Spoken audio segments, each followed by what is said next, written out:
The briefing at 18:04 p.m. this evening. Good evening, councillors, staff, ladies and gentlemen. This meeting today is being held on Whadjuk Noongar Budja, and I'd like to acknowledge and pay my respects to elders past, present and future. I thank all past and present members of the community that have supported the city to better understand and value Noongar culture within the city of Wanneroo. I invite you to bow your head in prayer. Lord, we thank you for blessing our city, our community and our council. Guide us all in our decision-making to act fairly, without fear or favour, and with compassion, integrity, wisdom and honesty. May we show true leadership, be inclusive of all and guide all of the city's people and many families to a prosperous future that all may share. We ask this in your name. Amen. Please note that the audio-visual proceedings of tonight's meeting will be live broadcast online, with the exception of matters discussed behind closed doors. The broadcast of the proceedings of the meeting can be accessed live and on demand through the City of Wanneroo YouTube channel. Attendances are as per the record. We have no requests for electronic attendance this evening. We have Councillor Parker on a leave of absence, Councillor Rowe on a leave of absence, and we have Councillor Moore on parental leave. Item 3, deputations. Deputations must relate to a report on the current agenda briefing agenda. A deputation is not to exceed 3 speakers in number, and only those speakers may address the council members. Speakers of a deputation will collectively have a maximum of up to 10 minutes, dependent on the number of deputations received, to address the council members unless an extension of time is granted. A deputation is to be in the form of a statement, and no debate or discussion on the matter is to occur. Questions from council members relating to the subject matter should be reserved until the administration has presented on the relevant report during the meeting. However, a point of clarification by a council member on a specific statement may be permitted. You will be notified by the ringing of a bell when you have 1 minute remaining of your time. When your 10 minutes has been reached, the bell will ring for a second time. Public questions are not heard at an agenda briefing meeting and will be heard at an ordinary council meeting. The following deputation has been confirmed, and this deputation has 10 minutes to address council members on their nominated item. Please keep that in mind when making your deputation. We have Mr. Andy Wood coming down. Sorry, is that correct? Tony Wood. Anthony, isn't it? Tony Wood coming down to present on item 4.9, proposed agreement for the lease and ground lease to No Limits Perth over a portion of Reserve 28058, 100 Kingsway, Madeley. Tony, would you like to speak to the item? Thank you. Good evening, everyone. Mayor Atkins, Deputy Mayor, councillors, the CEO, council staff, and everyone that is here this evening. My name is Andy Wood, a board member of No Limits Perth. I'd like to apologise on behalf of my wife, Janine. She should be here this evening, but my daughter's taking her off to ED this evening, so I apologise on her behalf. My purpose for being here this evening is basically just a simple one, is to say thank you so much from all of us at No Limits. I would like to acknowledge and say sincerely to the council staff for their time, their professionalism, their care, the effort that they have invested in preparing the draft lease for our forever home in Wanneroo. I understand that the draft lease is not before the council this evening, and I'm not here to discuss its details. I'm simply here to say thank you and to acknowledge the work that has been done so far, and to express our genuine and sincere thanks for all that has been done so far. Large community projects such as this requires countless hours behind the scenes, and we recognise that commitment from the Wanneroo staff, from the council, from all involved in this project. We are truly grateful for the professionalism, the support that has been brought to this point, at this point. On behalf of everyone at No Limits, our volunteers, our supporters, and thousands of people each year that we assist, thank you. Thank you so much for your time, your dedication and the work you do in our community. And our heart at No Limits is to help everybody that is doing it hard and doing it tough. And we don't want to give a handout. We want to lift people up. And a very important thing that I would like to say this evening is we want to guide those homeless and the people that have basically are destitute and maybe not homeless for substance abuse or that, but are just really struggling and doing it tough.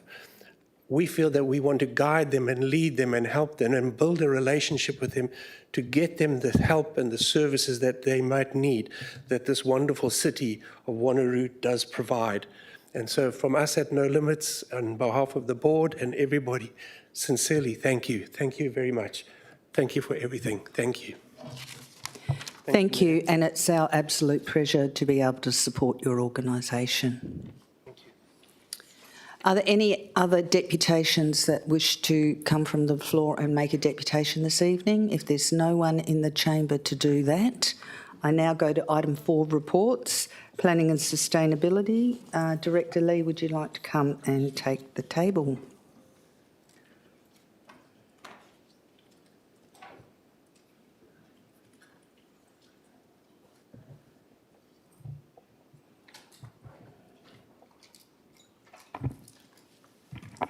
Thank you, Mayor. Thank you, Mayor. Through you, we have just one report on behalf of Planning and Sustainability this evening, which is a report which seeks council support to undertake community consultation on potential dog beach locations. We've completed a detailed site assessment and identified 4 potential locations as worthy for further consideration. Tonight, we're not asking council to establish the new dog beaches, rather we're asking for permission to test community sentiment and hear from our residents, our stakeholders and our beach users. Similarly, we're also not seeking any financial commitment at this stage, other than the costs that are associated with public consultation. During the consultation period, we'll undertake further financial analysis of both the capital and ongoing operational costs associated with each option, and we'll bring that information back to council alongside the consultation results and recommendations before any final decision is made. So with that, Mayor, happy to take questions. Thank you. Councillors, do we have any questions on this item? Councillor Berry. Thanks, Mayor. Have you any idea what the consultation costs will be, please? Director Lee. Thank you. Through you, Mayor. I don't have a specific figure. We might be able to provide one for you ahead of council, but given that most of the activities involve writing to individual landowners and providing fairly small-scale signage, I'd imagine the consultation costs will be fairly minimal. Probably most of it would be the officer expense in preparing the information and processing it. Thank you, Director Lee. Councillor Berry. Thank you. I've got a few questions. What are the expected start costs and ongoing costs at each location, please? Director Lee. Thank you, Mayor. Through you, may I just clarify, Councillor Berry, did you say the start costs? So the Yeah, so where you've got to start, where if it goes ahead, and then your start costs will be to put in your bins, your dog waste bags, etc. And then the ongoing costs at each location, because it's mentioned in the report we're going to have extra increased rubbish collection, disposal, etc. Thank you. Director Lee. Thank you. Through you, Mayor. That's the sort of analysis we do want to undertake during the consultation period, and I think the reason for that is ultimately the feedback we get from the community is going to guide us in terms of which dog beach locations are most suitable, but it'll also provide us some guidance as to the scale in which we might need to manage them. And so I think what I'd prefer to do in parallel with the resident feedback is also to understand what the options are going to be in terms of how we manage those, what signage, what bins, any additional infrastructure we provide. Thank you, Director Lee. It is our intent to provide that information for elected members before we ask you to make a decision on which beaches to go forward with. Thank you, Director Lee. Councillor Berry. Thank you. The location that's coming off the Catalina estate at Peaceful View, that's quite a long stretch of road for water, to be able to get water there. Previously, I had asked the Catalina Council if they were prepared to put in a shower at that location. I've got the response that I won't read it all out, but they were prepared to put in a shower at that point. So is there any way if that area goes ahead, that we can liaise with them and be able to put water to that location? Because that would be quite a cost to get it there. Thanks. Director Lee. Thank you, Mayor. Through you. That's certainly something we can explore, and I think what would be worthwhile is we do that as part of our engagement with stakeholders, and so we can have that information and fold that into the analysis that we bring back to council, so we can understand whether or not there's an appetite for infrastructure to be provided by another stakeholder, in this instance the Catalina Regional Council. That will probably guide our recommendation as to whether or not that's something that we want to add to that car park, if that's a beach that we want to proceed with. So I think that's something we'll do during the actual consultation process. Thank you, Director Lee. We will now go to Councillor Hugh Newen because Councillor Berry's had 3 questions, and we will feed back to Councillor Berry after Councillor Bedworth has had his question as well. Councillor Hugh Newen. Thank you, Mayor. Thanks for your indulgence. I've just got a couple of questions in relation to the proposed community consultation or engagement process, because as we've regularly heard in this chamber, residents sometimes are not very satisfied with the extent or the depth of which we engage with the community on potentially contentious issues like this. In the report on page 7, it talks about the various modes of proposed consultation. The second point talks about letters to individual owners within an 800-metre radius to the entrance of the individual sites. My question is that a standard, or should we be looking at going further, given what could be potentially a contentious, issue here? Director Lee. Thank you. Through you, Mayor. The 800-metre radius, as it relates to this sort of a consultation, it's not a statutory one, or it's not a standard one, and so it's one that we've identified as being what we believe a suitable balance between casting the net wide enough for individual landowners to be directly written to, without making the consultation in terms of a direct letter overly burdensome or onerous. Having said that, it's not a fixed radius, and so there is option to increase that.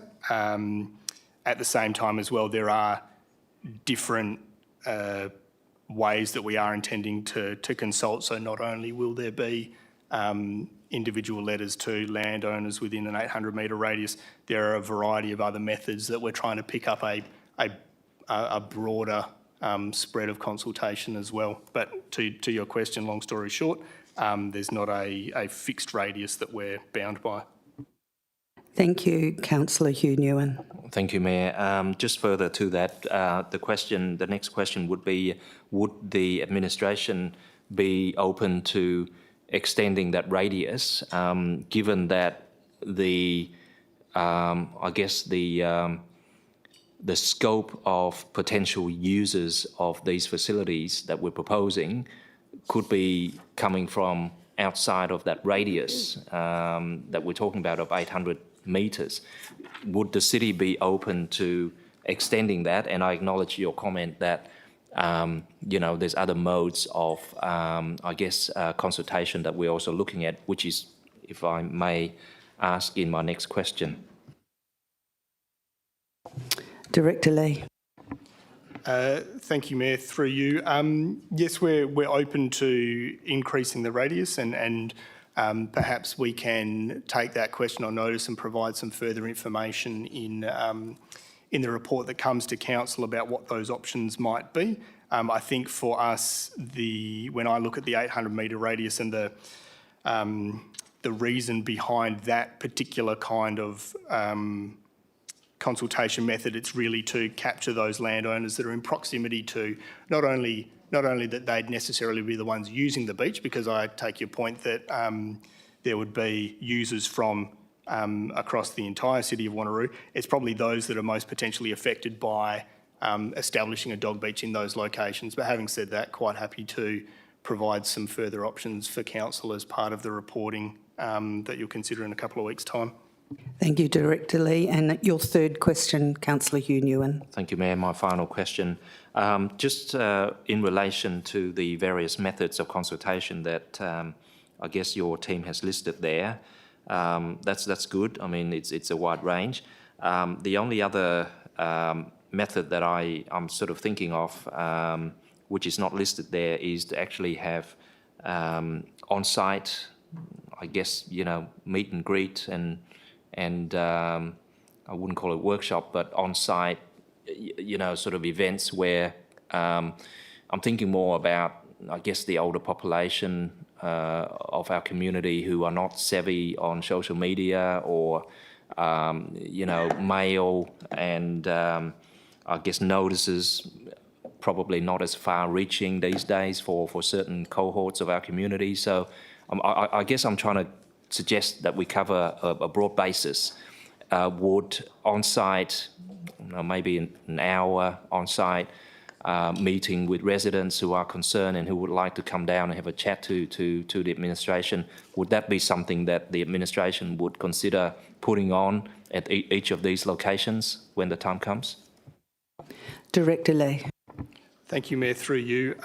Happy to take that one on notice. We can give that some consideration, and I think what I'll do in the context of one of the questions we had earlier about the cost of consultation, I'll give some thought to that and what additional cost that will add to the process.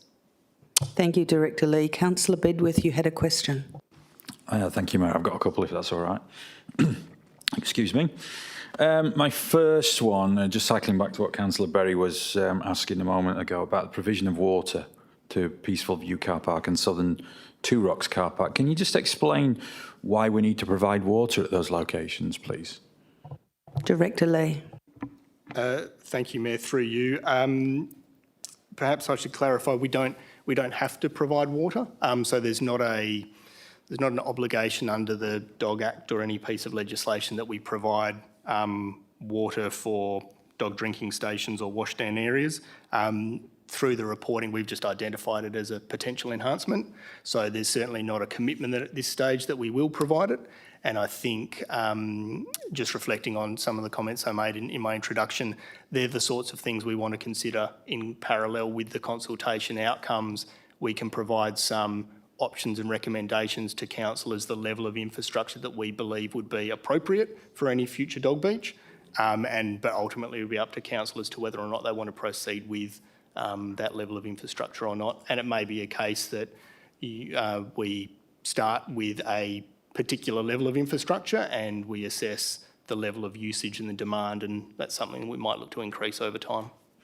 Thank you, Director Lee. Councillor Bedworth. Thank you, Mayor, and through yourself, and thank you for that, Director Lee. So it just clarifies that it's not mandatory and it's more discretionary. Thank you.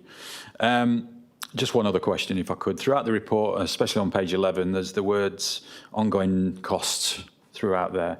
Can you just clarify or confirm for me that ongoing doesn't necessarily equate to additional? Director Lee.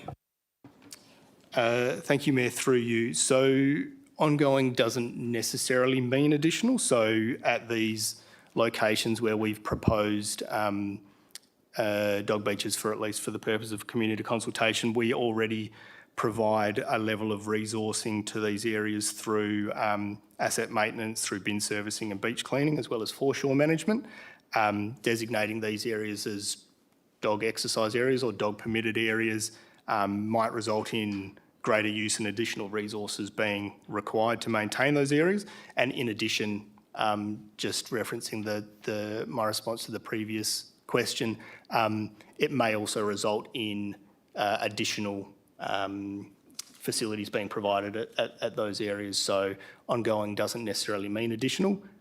It'll be open to council as to whether or not they wish to provide additional infrastructure. Thank you, Director Lee. Do you have another question, Councillor Bedworth? Okay. Councillor Berry, do you have more questions? Thank you, Mayor. I just want to pick up the consultation. Last year, we published the What's On in August. I'm not sure if that would be a possibility, because that would reach every single resident in their letterbox then, if we could consider maybe that, if we're going to do consultation. I don't know if that's a possibility maybe for the CEO to answer that one, of when What's On goes out.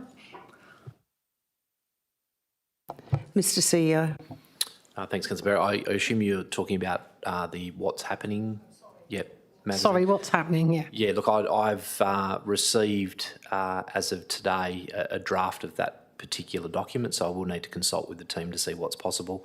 And I think we also need to be, I guess, aware and careful of what types of consultations would be put into such a publication and what sort of expectation are we setting. So I'd need to take that on notice and get back to you.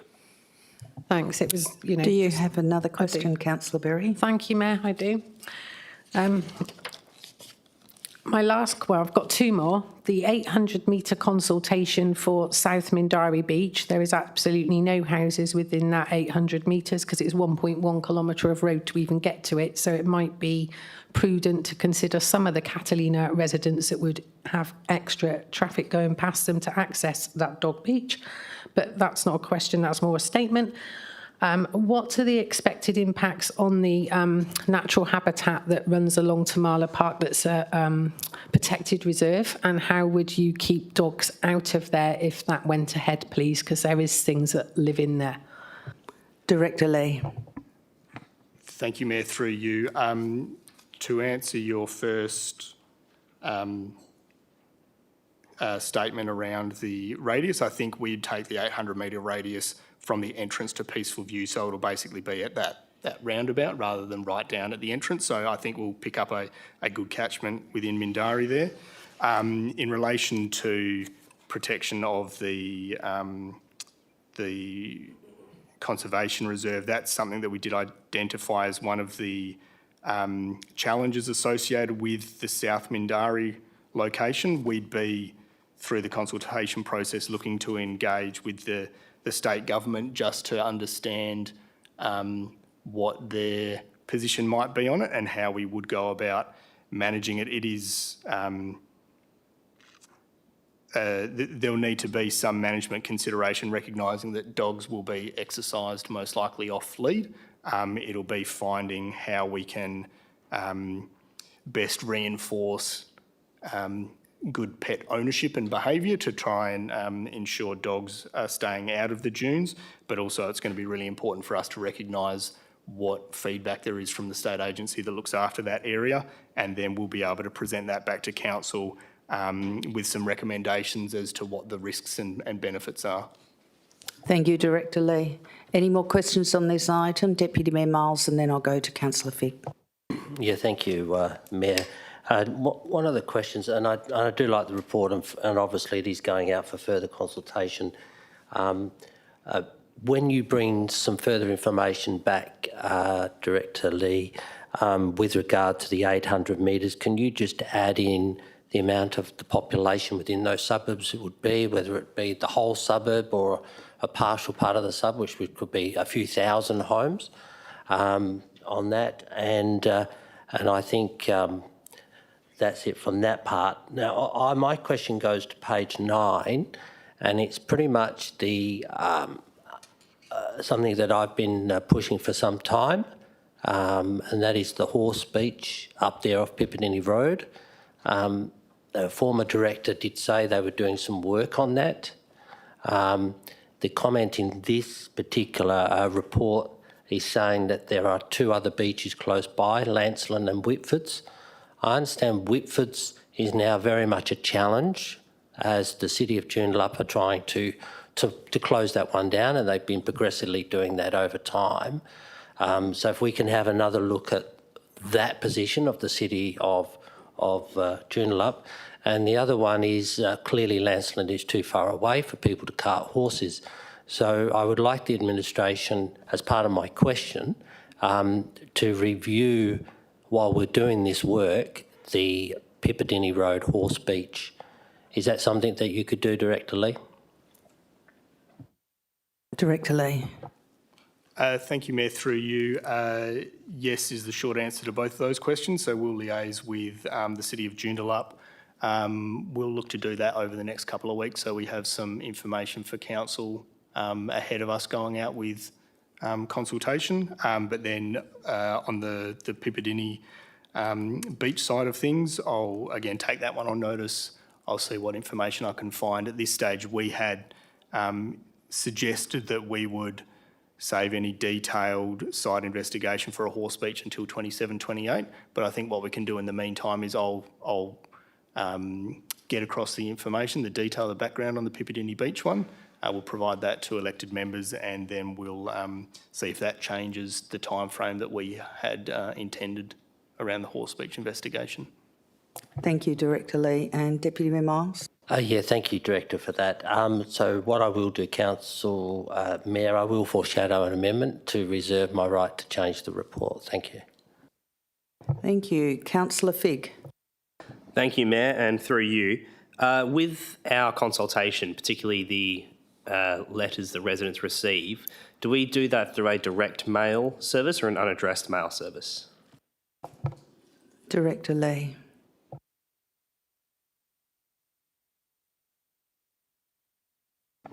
Thank you, Mayor. Through you. I think what I'll do is take that question on notice. I just want to make sure I'm across the specifics of how we do that. Thank you. Any other questions, Councillor Figg? Yeah, thank you, Mayor. Thank you for that. I appreciate that it's something that we'll need to find out. I guess the question was intended to lead to if it is a UMS, which is cheaper than a direct mail, then it's something that, you know, exploring that larger radius seems prudent to me. Someone already beat me to it with looking at the Mindari location, but it's very similar to the Two Rocks location. I guess you wouldn't get many houses there, and in Alkimos, I doubt you'd get many at all. In fact, you'll get the desalination plant plus a few dozen homes in the southwestern section of Amberton, or Shorehaven rather. So I guess my question would really be to reiterate, is there a possibility of expanding that one? And I'll let you respond to it. Director Lee? Thank you, Mayor. Through you. I think what we can do, just given the questioning that we're receiving, I think what might be really beneficial is if we, ahead of council in a couple of weeks, is we prepare some maps and almost identify where those radiuses are intended to be. I think that might also help to Councillor Hugh Newen's question around increasing the radius. We might be able to drop a couple of different catchments on the plan, and so there's a good feel for the extent of residents would receive direct mail, and then again that would also pick up on the Deputy Mayors about trying to identify the number of houses within each catchment as well. So I think that's probably going to be a good way to cover off on a few different questions around that catchment. Thank you, Director Lee. You have another question, Councillor Figg? Yes, thank you, Mayor, and that's perfect. That's exactly what I was hoping to hear. My final question is just referring to the foreshore management plan in Alkimos. I understand in the report it says that it's being, sorry, let me just find the wording exactly. It's being conducted at the moment, preparing a foreshore management plan. I was under the impression, I might be wrong here, that it was actually complete because our Alkimos Surf Life Saving Club relies on it being complete. Is it ongoing at the moment or close to being finished? Director Lee? I can answer this one. Thank you for the question. I can confirm that there is a draft Alkimos Coastal Village foreshore management plan in place that has just been submitted to administration, and we will be presenting that for council next month for approval to advertise. Thank you. Any other questions? If there are no other questions, thank you, Director Lee. We are now going to corporate strategy and performance, and we're going direct to item 4.9, property services, which is the proposed agreement for lease and ground lease to No Limits Perth over a portion of Reserve 28058 100 Kingsway Medley. After we've done item 4.9, we will directly do item 4.7 and 4.8. Okay? Thank you. Ms Wollaston, would you like to speak to item 4.9? Yes, thank you, and through you, Mayor. So just briefly, the purpose of this item is to consider a proposed lease agreement to No Limits Perth, and it's over a portion of the northeast corner of essentially the Kingsway Regional Sporting Complex. And just for clarification, also in the report, we notice it might not be that clear based on the diagrams which area we're referring to as being leased, and it's lease area 2 on the item in the attachments, and we'll make sure that that's cleared up in the final report to OCM as well. And I understand that, just for context, the men's shed is on lease area 1, and the Wildflower is on lease area 3, so just to give some context to the site. Thank you. Are there any questions? Deputy Mayor Miles. Yeah, thank you, Mayor Director Wollaston. I'll get it right tonight. Just in the lease on page 276, it gives us a lease term of 5 years plus 5 years. Bearing that the organisation's going to obviously have to get funding to, if they haven't already got funding to do that, is the 5 adequate, or should it be 10 plus 5? Director Wollaston. Yes, thank you. And through you, Mayor. So if you actually look at it, there's a few sections. There's a term, so an initial term of 10 years, and then an option term 1 of 5 years, and an option term 2 of 5 years. So that would be 10 plus 5 altogether. Thank you. Any other questions, councillors? Deputy Mayor Miles. Yeah, thank you. Just to foreshadow an amendment for the next meeting, thank you. Thank you. Any other questions? There are no other questions. We now go to item 4.7, the financial activities statement. Thank you.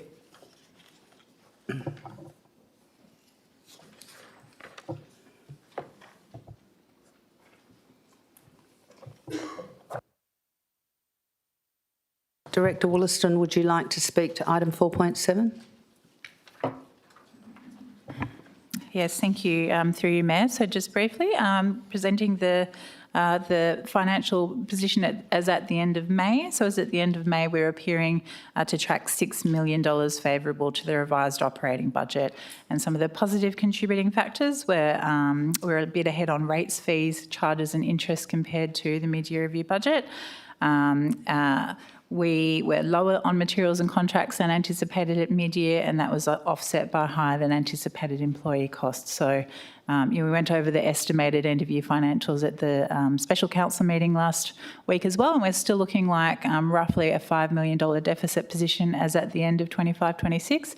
That's partially influenced by the receipt of early receipt of 80% of the 26-27 financial assistance grant of, so that's $9 million contribution to the 25-26 results. So probably about, for the entire grant, about $3 million more than what we would usually expect.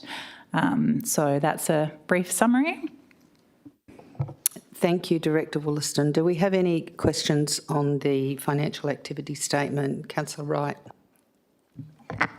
Thank you, Mayor.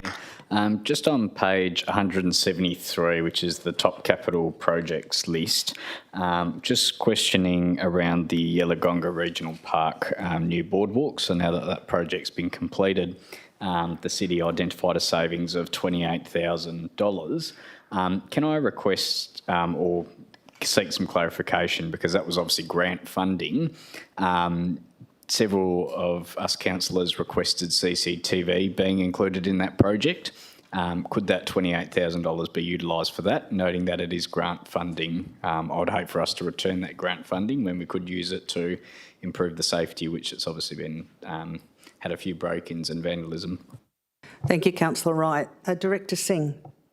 Yeah, thank you, Mayor. Just a point of clarification on this particular item. Council did put some of its own funds as well. I think $250,000 of municipal funds were included in the project. Regarding the unspent funds or the savings available at this point in time, the project is still under defect liability period. So as part of that one, we will look at that one. Is there any change required to the structure itself or the associated infrastructure? And also we can examine, as Councillor Wright has requested, see if CCTV is possible at that site, and this funding will be enough or not. Thank you, Director Singh. Any other questions, councillors? Deputy Mayor Miles.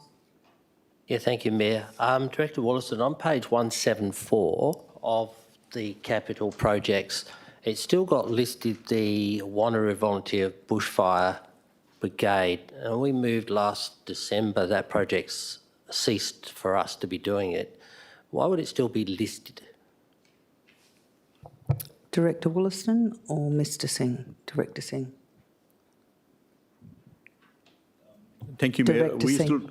Thank you, Mayor. We are still reporting on the project, even though project has stopped, given that I think about 6 months ago, around that time, the project was stopped, that we're still reporting on that project as a line item for this last financial year. So once financial year closes, it won't show up again. Thank you, Director Singh. Ms Wollaston, do you have anything further to add to that? Yeah, thank you. Through you, Mayor. I guess because this is the monthly financials, and so we report on all of the financials against all of the projects, whether or not they're still open and closed, but the projects that were budgeted at the start of the year. Thank you. Any other questions? Councillor Berry. Thank you, Mayor. I just want to refer to page 160. And we are 4 million over budget on employee costs, or nearly 4 million. And then we've got offsets mentioned, and you've mentioned training courses, lower than budget due to delays in the commencement of these training activities. Will those training activities be in the 25-26 year, or have they been pushed into the 26-27 year? Thank you. Director Wollaston. Thank you, and through you, Mayor. I believe that we have a lower training expense budget in 26-27, lower than we had in 25-26, so I don't think that those have been pushed into the following year, but I'll take it on notice just to double check. Thank you. Any other questions? Councillor Berry. Thank you. I'm referring to page 161, and we've got the 3.7 favourable materials and contract variance. How much of it is genuine savings and how much is delayed expenditure, and can council be provided with a reconciliation separating out the permanent savings against timing differences and any proposals that are being carried forward? Thank you. Director Wollaston. Yeah, sure, happy to take that on notice. I can tell you that our estimated financial position as at the end of the year, we're still under on materials and contracts, and you know what the budget is for 26-27 as well, so we would not be exceeding the budget, you know, by virtue of carrying forward any projects, but we can take it on notice in terms of just trying to ascertain, make some estimates in terms of what might be carried forward into the 26-27 budget. Thank you, Director Wollaston. Any other questions on item 4.7? If there are no questions on item 4.7, do we have any questions on item 4.8, the warrant of payments? If there are no questions on the warrant of payments, thank you very much. That's everything from your directorate, I think.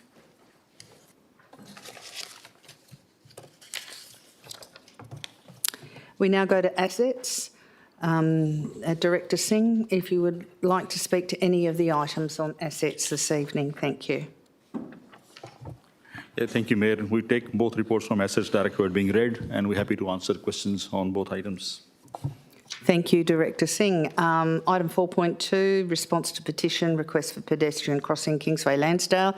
Councillor Bedworth. Thank you, Mayor. I'd better make an impartiality declaration on this one. With regards to item 4.2, I disclose that as a result of my employment with Main Roads, and they're mentioned in this report frequently, as a consequence, there may be a perception that my impartiality on the matter may be affected, but I declare that I will consider the matter on its merits and vote accordingly. I do have some questions, as and when, if that's all right. I'll let you go first because you have some insight. Thank you, Councillor Bedworth. I won't get carried away with that, Mayor, but thank you. Yeah, I've got three, if that's all right, mate, and through yourself, and I've given the director some notice of these. The report refers to a childcare/early learning centre as the primary trip generator for this area.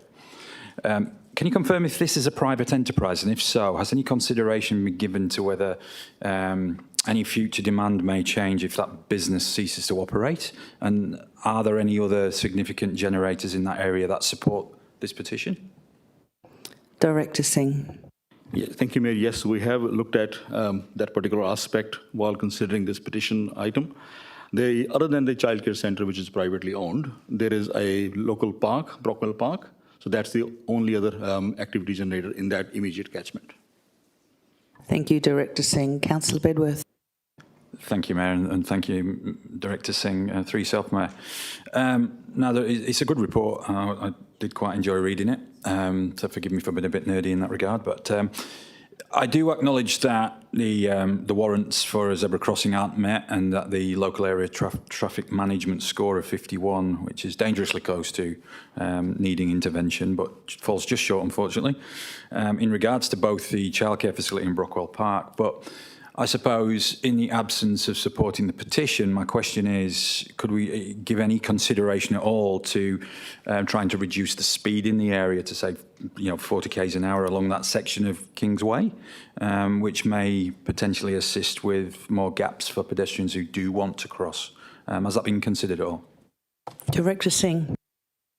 Yes, thank you, Mayor. We didn't consider the implementation of 40 kilometre speed in this particular section of the road.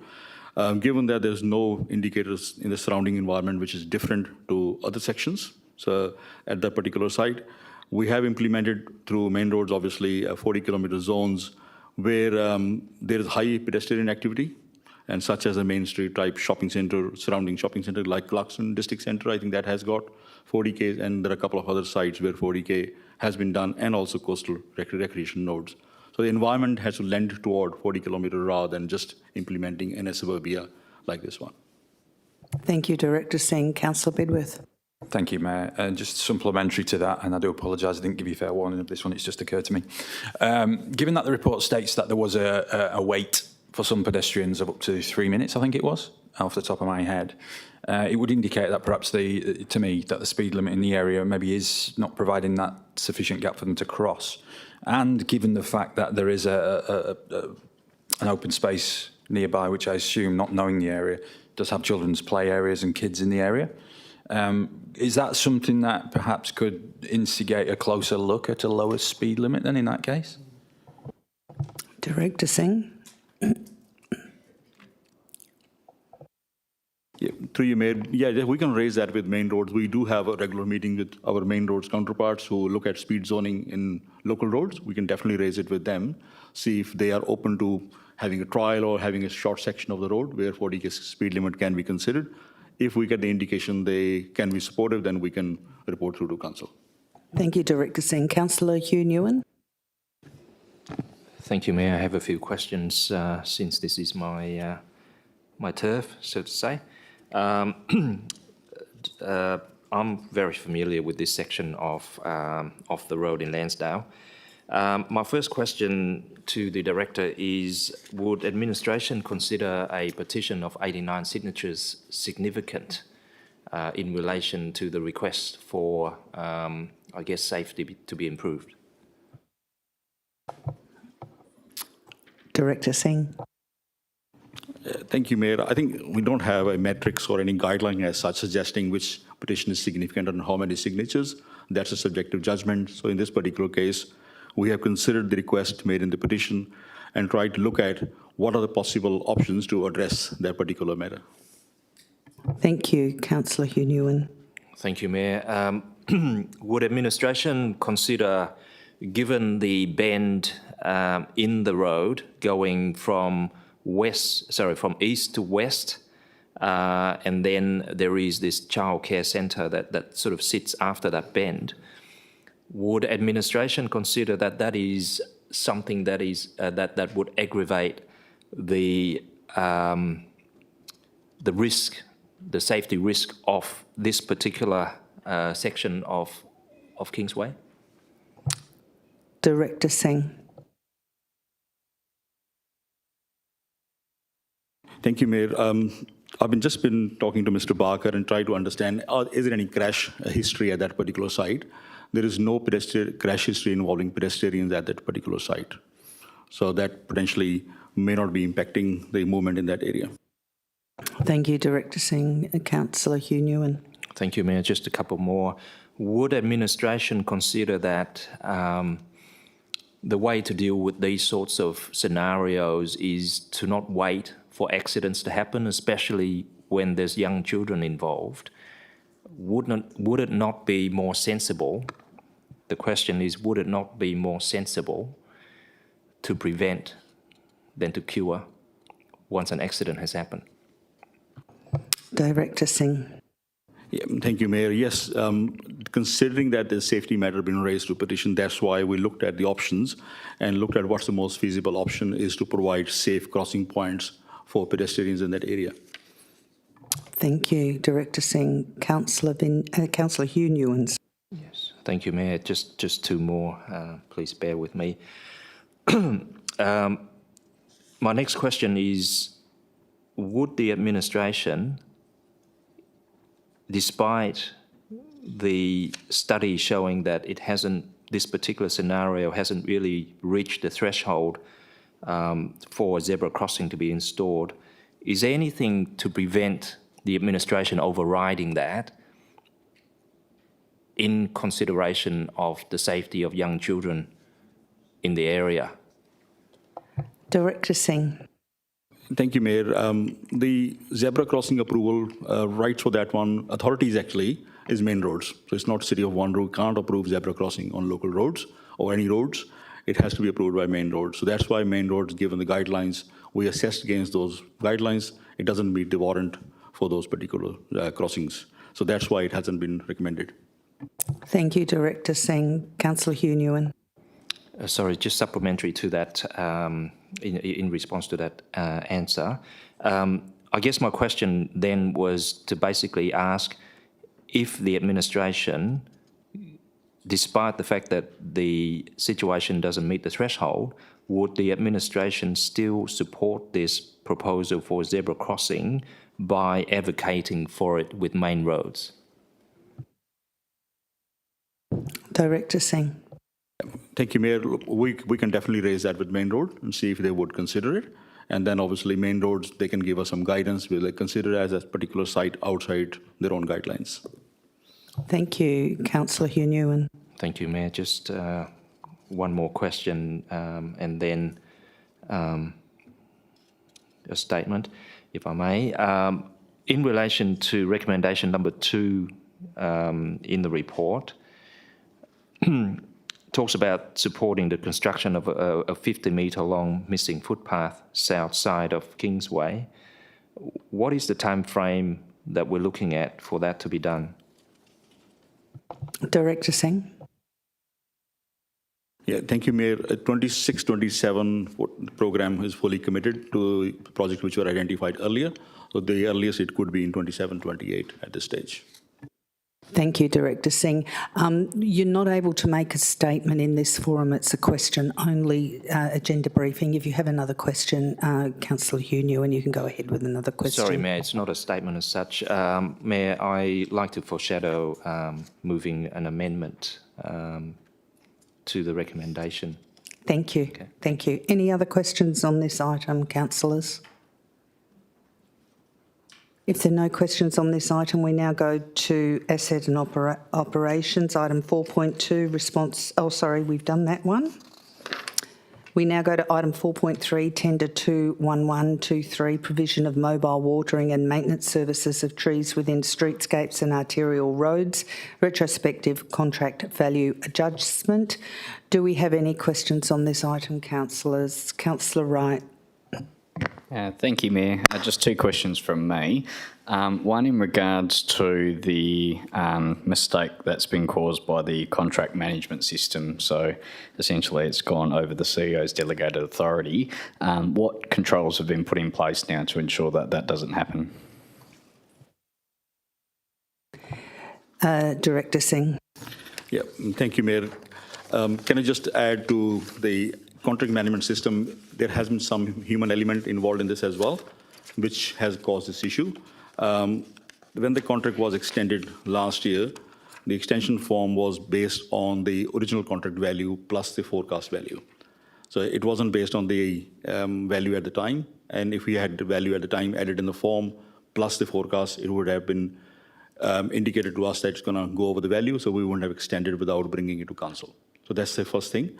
The controls we put in place is as part of consideration of all contract extensions, we have amended the form which we use to assess the extensions. In that one, we'll be actually adding the total aggregate value of the contract rather than the current contract spend, which causes error previous in this particular case. and also looking at the approval limits for each officer involved in signatures of endorsing and approving that particular extension. So there are two controls we put in place in considering extensions. They will be checking the values every time the extension is being considered. Thank you, Director Singh. Councillor Wright. Thank you, Mayor. My second question is just in regards to not so much the recommendation, but I didn't see anywhere in the report where it said a time frame of when we would go out to public tender for the review. So noting that there obviously is extensions built in, I'm not sure whether this is the last extension that needs to go back out to public tender or whether there's another extension. Is there any clarification on that? Director Singh. Yep, thank you, Mayor. This is the last extension. Contract expired in September 2026. So my understanding, I think we may have already gone to the market, but I'll confirm that for council members in the report. Thank you, Director Singh. Any other questions, councillors? Councillor Berry. Thank you. Through you, Mayor, can I please ask what the original contract value was? Because the first contract variation increased to 4,688,000. What was it to start with, please? Director Singh.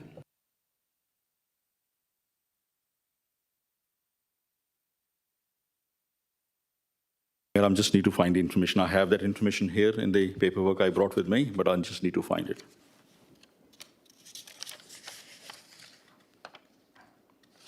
This is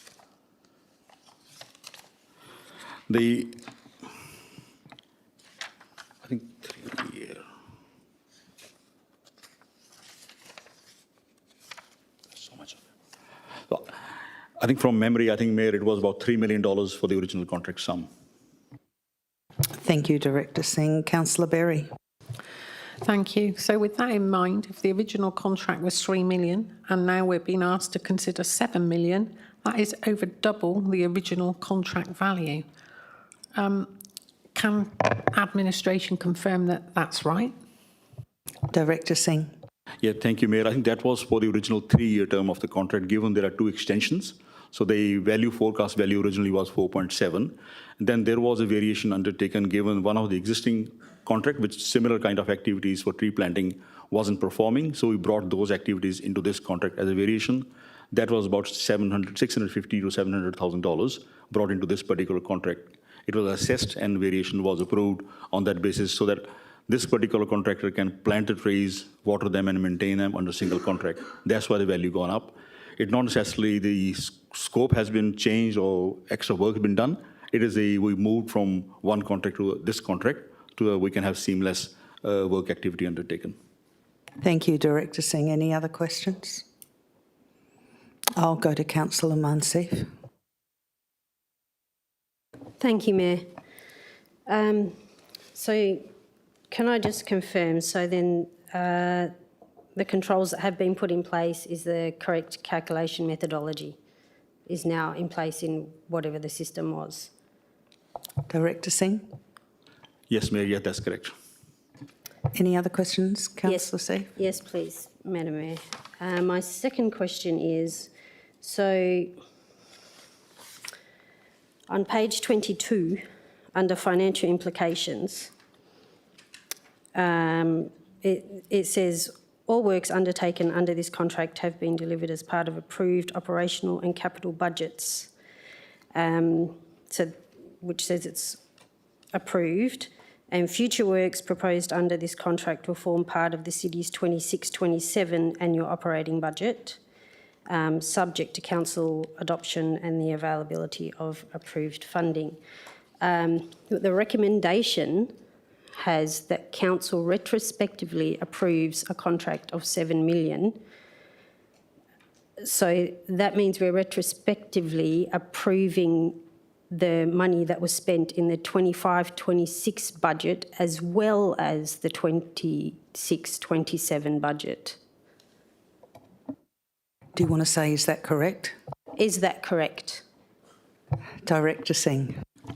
Yes, Mayor, that is correct, that we have exceeded the $5 million limit already on that particular contract. That's the reason that became a trigger for us to stop using that contract in the meantime, pending the consideration of this report by council. Thank you. Councillor Seif. If I could get clarification, so when I hear we have exceeded the $5 million limit, that makes me think that there was $5 million already spent, that's done and dusted and gone, and now administration are asking for the gap between the 5 million and the 7 million. But that isn't the case, is it? Is that correct or not? Can you clarify it? Thank you, Mayor. Director Partially Singh. correct. Reason I say that is the expenditure which has gone above 5 million is for 25-26 financial year. What we are in the report indicating that there's a so there's a figure on page 21. The expenditure under this contract is 5.676, and then the remaining, which is to take it to 7 million, is to be spent in next 3 months, where this year's tree planting program will be undertaken, is supposed to be undertaken. Thank you, Director Singh. Councillor Seif. Bear with me if you would. So there was $5 million that was already approved.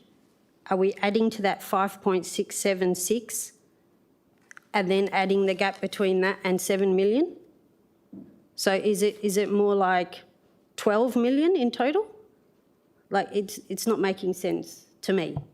Director Singh. Yeah, thank you, Mayor. Let me clarify. I think in that case, the delegation which was exercised to accept the tender and then extensions were granted, the delegation allows administration to expend under this contract up to 5 million. That's a delegation up to 5 million. Anything above 5 million has to be endorsed by council. So all tenders which have aggregated value of more than 5 million had to be considered by council and approved by council. So in this case, when the tender was considered and awarded 5 years ago, the estimated value was considered to be below $5 million, as the reasons I outlined earlier in response to other questions. So hence, at that time, CEO was provided a report, delegation was exercised, and tender was awarded. Since then, as part of delivery of works over nearly just under 5 years, 4 years and 9 months, $5.7 million has been expended, and another 1.4 is due to be expended. So total expenditure under this contract will be 7 million. Estimated expenditure will be 7 million. Thank you, Director Singh. Councillor Seif. It's still not making sense because you're saying the 5 million was under delegated authority. So you don't need to be asking us for that 5 million. You only need to be asking for the gap. Director Singh. Through you, Mayor, yeah, that's what we're asking. We're asking for the gap. The reason is that once the value is exceeded, council endorsement is required.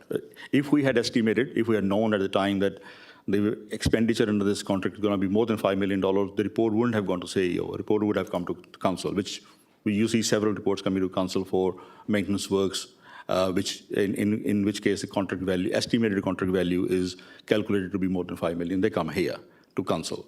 So given that at that time the estimate was below 5 million, report was presented to council, to CEO. The cumulative expenditure over the contract and extension has exceeded 5 million, hence we are bringing a report to here. What council is being requested to consider and endorse is the total cumulative expenditure on the contract. Thank you, Director Singh. Councillor Figg, you had a question? Yeah, thank you, Mayor. Can I ask how much is a watering truck? Director Singh. So thank you. Can I just clarify the question, please? So let's say the city were to bring this back in-house or into house. How much would a watering truck cost as a rough estimate, if you know? Director Singh. Sorry, Mayor, I don't have that information offhand. I'll have to take that on notice. Thank you. Do you have another question? Councillor Figg. Yeah, thank you, Mayor. No, I had expected that. That's okay. Hopefully we can get some form of estimate. Is this a service that the city believes or administration believes we're going to require in perpetuity? Director Singh. Yeah, thank you, Mayor. Yes, as part of tree planting, we do water the trees for 2 seasons for establishment. After that, we cease watering using the water truck. So since we are continuing to plant new trees, just over 3,000 trees are being planted each year under the annual tree planting program. So yes, service will be required as long as we are planting trees. Thank you, Director Singh. Councillor Figg. Thank you, Mayor. And I would even go so far as to say that there are occasions where we go outside of that 2-year period when there are particularly harsh summers and we do extra watering. The the Norfolk Pines as an example? Director Singh. Thank you, Mayor. Yes, that's considered on case-by-case basis if needed to provide additional watering. That is considered. You've had three. I have to go to Councillor Berry because I've done that. Councillor Berry. Thank you. Through you, Madam Mayor. Can I just clarify that you've got a delegation within this chamber up to 5 million, but we've already spent 5.6 million, so expenditures already occurred that this council hasn't yet approved, and this is a retrospective approval. Is that correct? Director Singh. Yes, Mayor, that's correct. That's what the recommendation is. Councillor Berry. And this was only caused because of the, whatever you want to call it, the fault in the system. Is that correct? And it won't occur again? Director Singh. Through Mayor, as I explained that in response to earlier questions, as part of considering the contract extension, incorrect value was considered as part of this contract extension request, and the form was processed, which indicated the final value will be 4.7 instead of the higher value. Thank you, Director Singh. I'll go back to Councillor Figg because he has a fourth one, then I'll go to you, Councillor Wright. Councillor Figg. Thank you, Mayor. It is my last one. Is there scope, in administration's opinion, in bringing this in-house? Director Singh. Yeah, thank you, Mayor. We do consider quite regularly what's the best for the city, whether it's keeping service in-house or contracting out. Given that we are going to be using water truck on a seasonal basis, about 7 to 8 months, I think it was 6 to 7 months in a year. And also there is not only a truck, you got to have a staff available as well. So when we contract out, we do consider the availability of staff and getting the resource, which can continue to provide service. So we can consider that. I think we have already gone out for tender for this service, but I'll check that one and see if we can still consider a business analysis internally that which one is going to provide better value for money for the city. Thank you, Director Singh. Councillor Wright. Thank you, Mayor. Just had one supplementary question that's come up from some of the other councillors. What if council didn't approve this? What happens in that scenario? Director Singh. Thank you, Mayor. My understanding, obviously, it's a non-compliance issue for the city and to be reported through to, I think, under compliance audit report. Thank you, Deputy Mayor Miles. And sorry. Mayor, can I just yes. Can I just add to what Director Singh. The relevant service unit manager has already completed the paperwork as part of self-reporting this non-compliance or breach of this particular section or act, I would say. That has already information has already been provided to our governance team as part of self-reporting. Thank you, Deputy Mayor Miles. Yeah, thank you, Mayor. Mr. Singh, just to follow up, the city plants in its street tree planting around 3,500 trees per year. Is that correct? Director Singh. Yes, thank you, Mayor. Yes, historically we have planted about 3,500 trees, but in 2026 winter tree planting program, the number is about just under 3,000, given that the size of the tree has been increased from 12 litres to 30 something, and that's where we still wanted to stay within the budget. So number is just under 3,000.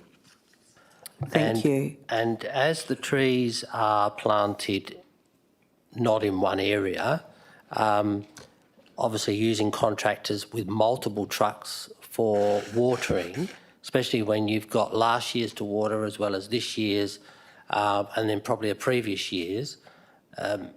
So whilst it sounds a lot of money, there's probably more than one water truck going around the city. Would that be the case? Director Singh. Thank you, Mayor. I'll have to get that information from the contractor, that how they run, what routes they undertake. But I did get some information. I was expecting questions of this nature. I did get some information from my team. We're just watering just around 8,000 trees each season. So given that some of these trees are this annual tree planting program, some go in some parks, but parks irrigation is not sufficient depending on the location of trees. So there are some trees planted through Capital Works program as well. So we do bring them into this watering program. And the cost of watering per tree, per watering event is $4.29. Thank you, Director Singh. Deputy Mayor Miles? So the $4 fee, that's per water. The truck arrives, dumps his 60-second load and then goes to the next tree. Is that correct? Director Singh. Yes. Yes, Mayor, that's correct. Thank you, Director Singh. Councillor Seif. Thank you, Madam Mayor. So further in line with some of the questions that have already been asked, how many of our own trucks do we have? Director Singh. Thank you, Mayor. I don't think we have any water truck anymore. We used to have one or two, but I don't think we have, but I'll check that and confirm that. Thank you, Director Singh. Councillor Seif. Could we please have a report to see what it would cost to bring this activity in-house? Director Singh. Thank you, Mayor. Maybe it may not be ready for as part of this particular report, but I can definitely get that prepared and provide a briefing note to council members on that particular, whether is it, as I said earlier, is there a value for money for the city to bring the service in-house with the number of trucks and staff members required to provide that service. Thank you, Director Singh. Councillor Seif. Yeah, and could we have the existing data in terms of the 8,000 trees, etc., that you've just mentioned, to then be something that we can reference back to cross-check the estimates that were then given? Director Singh. Yes, Mayor, I think when we do the analysis, numbers will be part of that analysis. Thank you, Councillor Bedworth. Thank you, Mayor, and through yourself. Just following up from what Deputy Mayor Miles mentioned, the flip side of one of his questions from me, out of interest, would be, can you confirm, and you might need to take this on notice, obviously, but I think you said 3,000 trees planted? Of those, how many do we lose? Director Singh. Through you, Mayor, I think I have provided that information previously, but I can't recall. I think the death rate of trees is just about 2 or 3%. It's not that significant, given that we do maintain those trees. It depends upon sometimes somebody may have vandalized a tree, that may be the case, or occasionally a tree may die, but the rate of tree survival is quite high. It's not that we lose too many trees. Thank you. Director Singh, I have a question. I understood that we were GPS mapping all of the trees in the city of Wanneroo. Is that correct? Is that still project still being done, and we're still aware of our tree canopy with the GPS mapping, or is that not happening? Thank you. Yes, Mayor, that project is happening. It's a multi-year project. Where are we with that at the moment? Is it completed and we're just adding the trees we do, or is it still a project in action? Hey, Mayor, I think we are collecting data for all new trees as they are planted, but we're still going back and collecting data for the trees which are not captured in the data systems yet. Thank you. Any other questions, councillors? If there are no other questions, we now go to community in place. Thank you, Director Singh.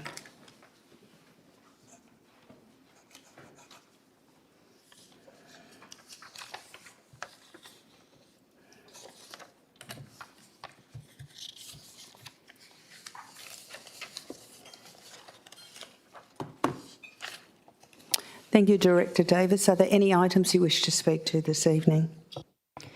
Good evening, Mayor Aitken and council members. Community in Place have 3 items on the main agenda, of which we would like to introduce item 4.4, changing places in Clarkson. Thank you. Go ahead.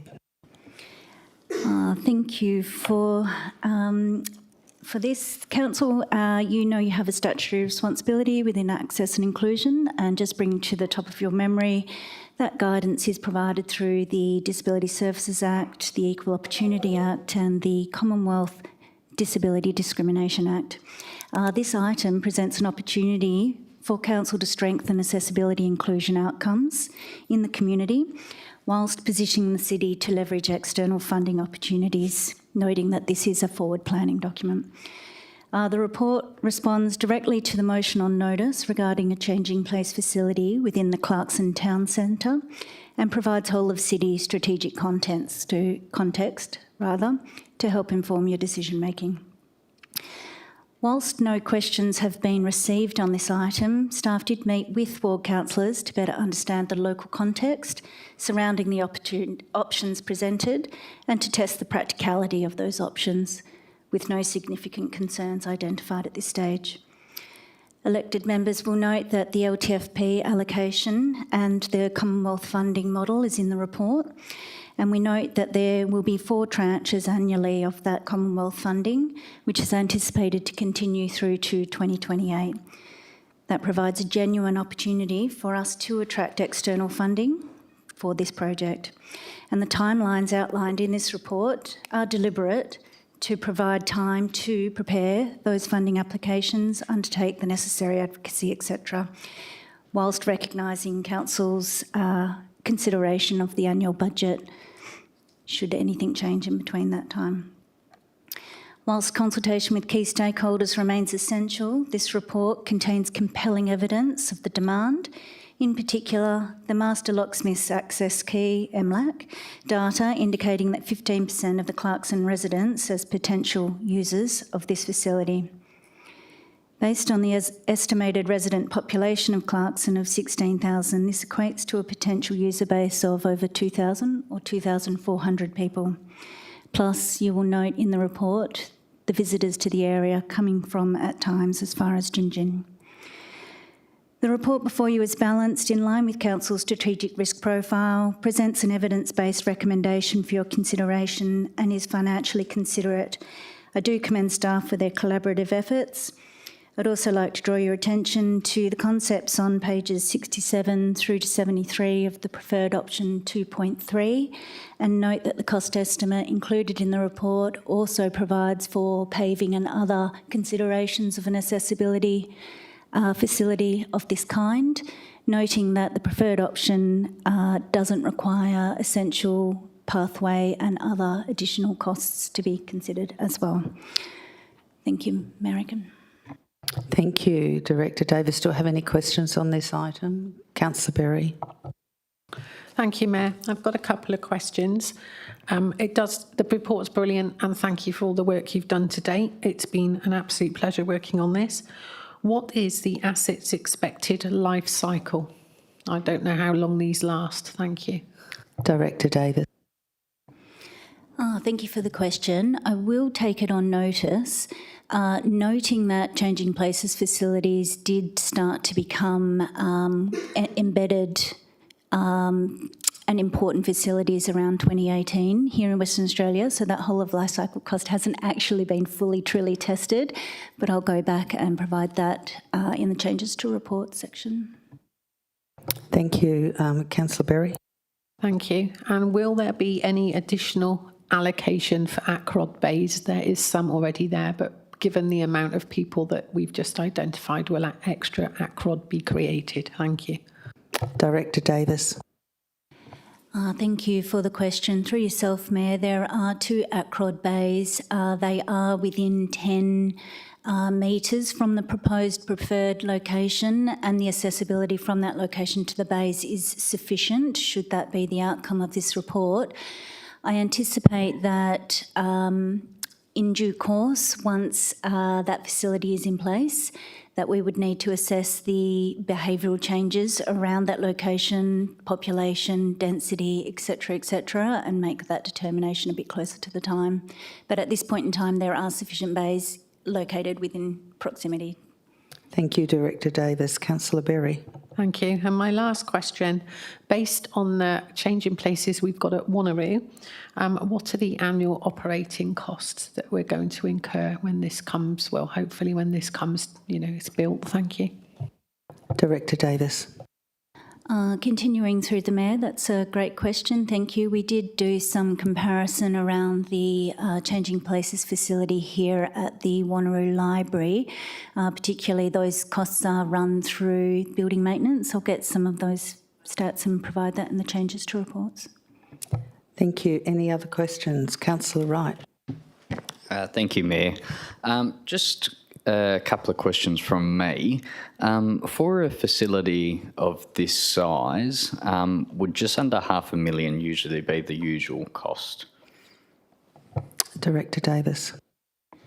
Thank you, Mayor. Yes, the costs are coming in between 2 to just over 400,000 for a facility of this kind. That is due to the specification requirements within inside that facility being very, very specific, the ceiling hoist, the adjustable change facility, etc., of a 2+ person facility. It will always depend on the location, site access, etc., etc. So for comparison, the one at Dinosaur Park came in at around about 250,000. Over time, we've seen the costs escalate. So from 2018, 2019, those facility costs went up quite substantially from about 170,000 to now upwards of about, or in the ballpark of about 450,000. So we're pretty confident that the costs that are in the report is a pretty solid funding model for you. Thank you, Director Davis. Councillor Wright. Thank you, Mayor. Just in regards to the usability rates of both the Dinosaur Park and Wanneroo, do you have any of those stats? Director Davis. Thank you for your question. A lot of that data is confidential, and we don't put cameras around toilets for obvious reasons. The MLAC data that we get through Master Locksmith is also of a best estimate as well, due to the confidentiality of that. So the details that are in the report around demand is our best guess for usability. Councillor Wright, then I'll go to Councillor Bedworth. Thank you. Just supplementary on that last one. So I understand about the camera situation, all that side of things. Even just people tapping their key and a provider providing us how many times it gets, not the exact key number or serial number, but how many times that gets tapped. And obviously you can then find out time locks. We can't even receive that information. So there is no way that council can know how many people actually use these facilities. I'm just thinking with our cost of living, I'm not sure at the moment this might be the right stage, but I'm just trying to make an informed decision. So if there is information or we can access that information, I would be highly encouraged to do so, as that would help me make my decision for 2 weeks' time. Director Davis. Continuing through the Mayor, yes, thank you, and I understand the line of questioning there. Privacy and particularly sensitivity to this is obviously at a premium. We'll go back and double check regarding time logs. My understanding of the MLAC key is that's not how that is used. Rather, it's a registration of those that are eligible to receive an MLAC key, or MLAC is a key. It's not how many times they use it, so it's not like it's a digital pass. But I'll go back and we'll double check. As always, in our planning documentation, it's around population, it's around demand, it's those ABS statistics. At last check a couple of weeks ago, the City of Wanneroo across the board is maintaining, it's holding the line in our population that do require assistance at around about the state average. So there is a demonstrated need. But in response to your question, we will double check, and if anything is available, we will include it in the changes to reports. Thank you, Director Davis. Councillor Bedworth. Thank you, Mayor. Through yourself. First of all, thank you for a great report. It's been a long time coming, I suppose, in some senses, but it's great he's here. My question kind of cycles back to, I think you may have already answered it, but I'm going to ask it anyway. I think the location is bob on and spot on, and it's been well articulated in the report. But obviously, these are 24/7 facilities. I was just going to ask around security, given that it can be quite a secluded location at night time there. Has any thought been given to any kind of, or is any SEPTED type design gone into this figure? Or are there cameras present already that could be fallen back on should any users feel the need for a little bit more security comfort in that regard? Director Davis. Yeah, that's a great question, Councillor. Thank you. You will note on those pages within the concepts provided that the additional trees have been provided, which is both a septed as well as a privacy, so balancing that line. And this option actually provides the strongest from a security perspective, given that they are 24/7 facilities. Clarkson Library, just to also refresh your memory, has around 20,000 people coming through the doors on a monthly basis. So it is, during the day, a highly accessed area, which does do both promote the safety and the usability, but it also does provide us with a need to make sure that there is some discretion for the users of the facility, and we believe that this option has done that quite well, especially when stacked against the other options for this location. Thank you, Councillor Bedworth. Okay, I'll go to Councillor Seif. Thank you very much for this report. So we have a lot of discussions about things that are nice to have versus need to have, discretionary versus not discretionary. In my view, this is not a nice to have, this is a need to have. Would you agree with that? Director Davis. Councillor, wholeheartedly do believe that the delivery of this facility is both critical and essential. We will continue to monitor the ABS and the data within our communities, and the minute that that does start to escalate and spike for you, we'll be bringing that information to you. But yeah, we do definitely stand behind this one. Okay, Deputy Mayor Miles. Yeah, thank you, Mayor. Director Davies, my question is in reference to, I guess, page 24 at the bottom. Whilst you may not be totally across the National Construction Code, I'm sure one of the other directors might be able to assist with my question. In there, it does list where one of these changing facilities could be or should be located. But one of the areas that is missing is what I consider public buildings, like driver's licence renewals, transport renewals. Is there a reason why that's not listed as an acceptable place to put a public accessibility toilet? And is that something that we should be lobbying to the National Code to have put in place? As recently, I actually had one of my residents very, very angry that they had spoiled themselves up at the Butler Centre and they wouldn't allow them to change or anything. She had to come home, change, then go back. So whilst it's not directly related to this, you've mentioned the National Construction Code, and I want to ask whether those public facilities are in there. If they're not, can we try and get some action to put them in? Director Davis, and then maybe Director Lee. Maybe Director Davis. Thank you, Deputy Mayor, for your question.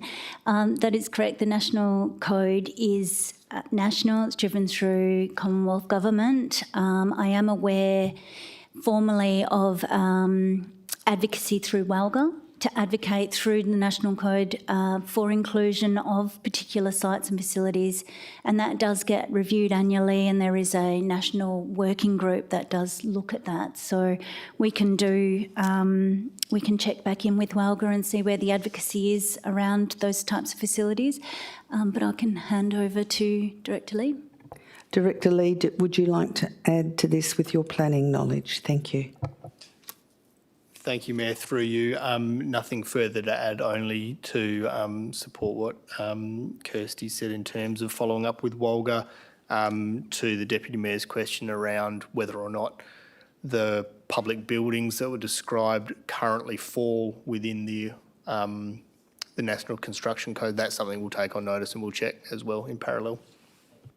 Thank you. Any other questions? Councillor Figg. Thank you, Mayor. I'm just going to briefly shift to the portable changing places. So there's a few lines in there about how the changing places, when they're portable, are not included in the mapping tool that is used by people with disability carers and support workers. And I'm wondering if this applies also to semi-permanent deployment of those portable changing places, or even on paper, permanent, pardon me, permanent deployment of those portable changing places. Director Davis. My apologies, Councillor Figg. I didn't quite get the intention of the question. Portable changing facilities have been assessed. They have been assessed as part of this report for the changing place, the most suitable changing place facility location within the Clarkson Town Centre. And due to the constraints outlined in the report, were not deemed suitable for this location. However, when considering the strategic intention of these types of facilities across the whole city and for your decision making, we did want to include some of that information in the report so that we will continue to assess these facilities for any or other situations. Thank you. Councillor Figg. Thank you, Mayor. Look, I would probably, just as a supplementary to that then, having read through the report, I'm not entirely sure what the justification is in that it is not a suitable option. It does say that a permanent one is deemed as a suitable option, and I can understand the reasoning, I guess, but there's no outright statement or evidence base as to why a portable one wouldn't be suitable for it. And the reason I say that is it's approximately half the price of some permanent changing places facilities, and I'm just looking at good value for money. So if there is something that I've missed, happy to hear it. Director Davis. Oh, sorry, left on. Must have anticipated further questioning on that. Other than our accessibility consultant, and apologies, continuing through the Mayor, other than the accessibility consultant that was appointed as part of this assessment, it was also on their advice, and I believe their report has been included in the attachments, that type of facility isn't as suitable. If we are going to commit to a facility, then it wouldn't be a portable facility.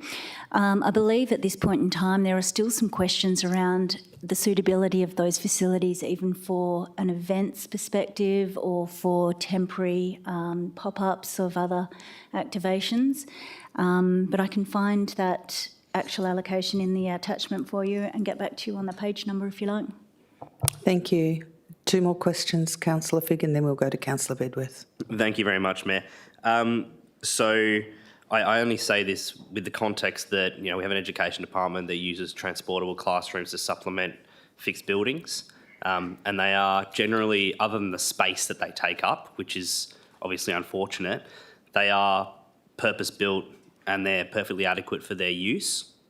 At the same time, we have groups, and I'll just very briefly use the Yanchep Men's Shed as an example, who would just have a tin shed on a site for their use. Obviously not the exact same sort of project, but if we can find a way to provide something that I imagine would be 1, quicker, 2, cheaper, and 3, perfectly adequate for the use, then I would be open to exploring that option, notwithstanding the fact that the consultant has said that a permanent facility is feasible. Is there any further work that can be done to investigate whether a portable facility is appropriate or not?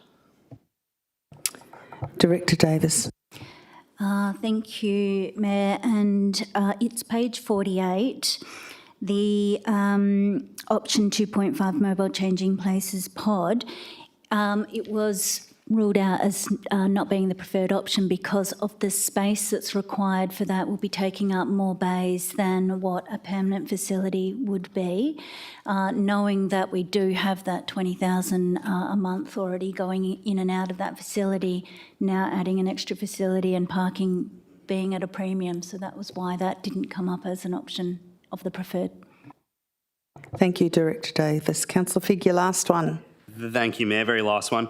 In the planning for the site, should this be successfully moved in a fortnight, will consideration be given to direct and logical access, pram ramps, that sort of thing from roads? Because I referred to the one outside our library where if you're coming from the shopping centre, it's not immediately obvious that there is a path you can take at the lower end. You often see people using the driveway ramp coming up and down, which is a dangerous access, which is why I say a logical and direct access. Is that going to be considered as part of the program of build? Director Davis. Thank you for the question. Yes, that is correct. In the cost estimate that's provided as part of this report, you'll see about $16,000 that's included in the costs. That's part of the financial model in front of you, and that includes the paving, et cetera, to allow for any of that works that will be required, both pre and post. Thank you. Councillor Bedworth. Thank you, Mayor, and through yourself. Just cycling back to the mobile portable idea. Excuse me, seems to be catching tonight. Is there any issues with the portable pods, mobile pods, in terms of their transportability that you're aware of? Director Davis. Through the Mayor, yes, great question. There is, as we're aware, only one facility of a portable nature in WA at this point in time, and they did have some challenges in transporting it over to WA.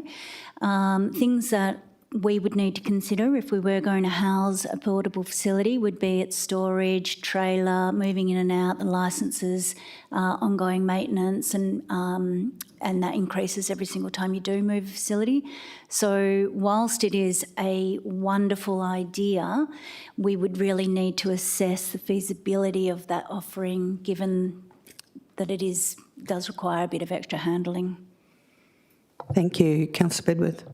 Thank you for that. And I suppose then, would I be right in assuming that maybe the life cycle of those sorts of bits of kit and perhaps their ongoing maintenance wouldn't be as good as a permanent one?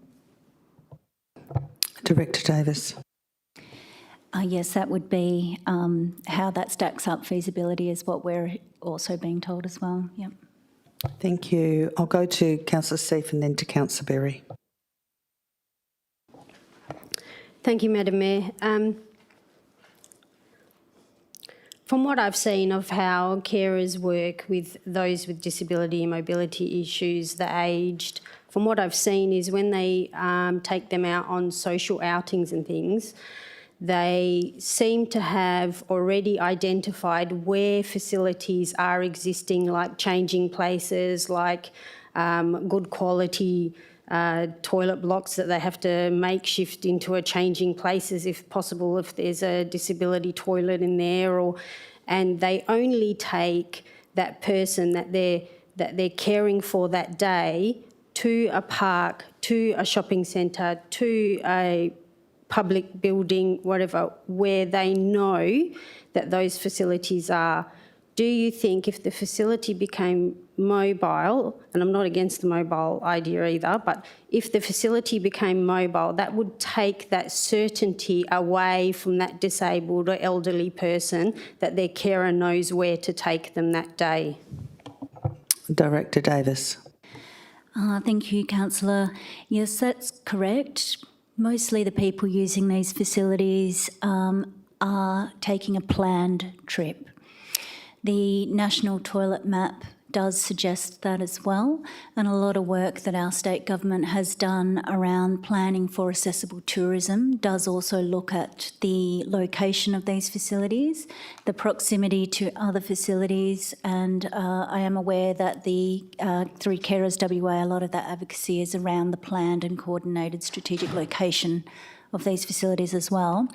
To your question around certainty of that facility if it were mobile, I suppose anything is possible, and for a local government we would need to consider our communications and things like that to make sure that we're able to communicate where and when these facilities are available.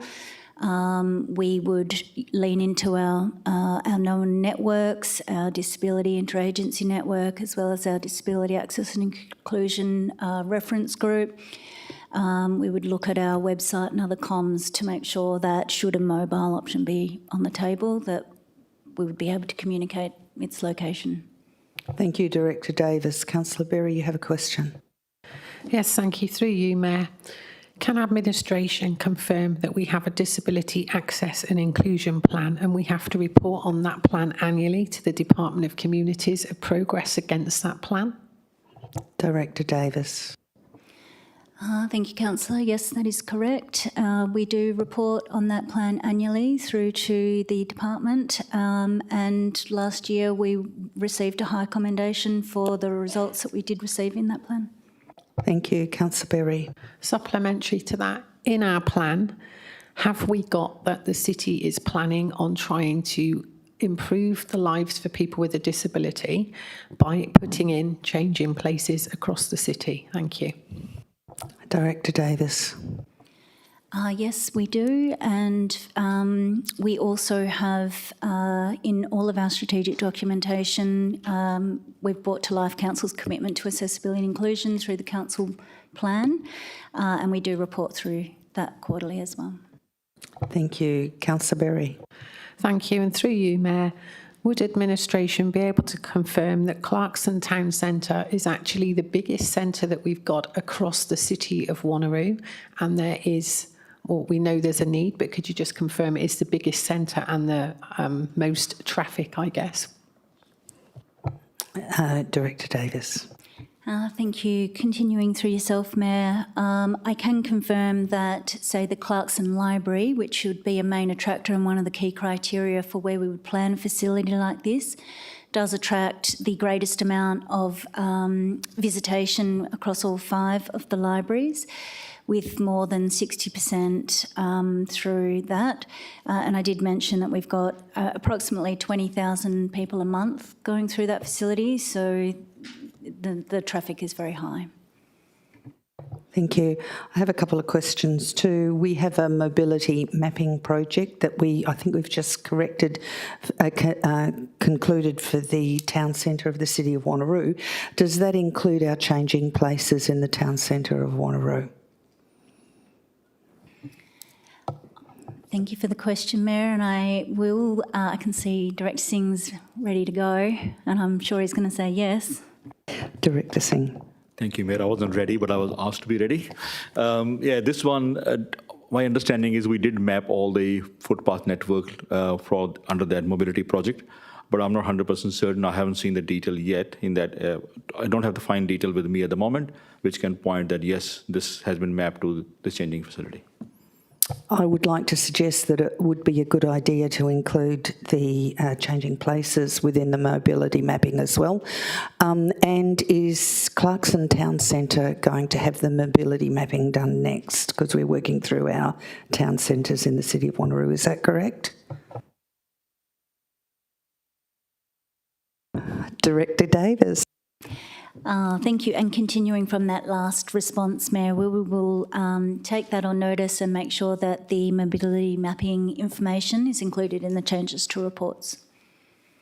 Thank you. And if it could be included in the Clarkson and the town centre mobility mapping in each town centre that we're doing the mobility mapping with, which I think Councillor Wright initially suggested that when we moved that motion on notice. Thank you. Any other, Councillor Wright?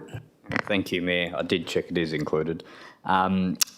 Just another question from me. I'm just on the National Public Toilet Map now, which is obviously through the federal government. Is administration aware that the Changing Places facility for Wanneroo is not listed on there?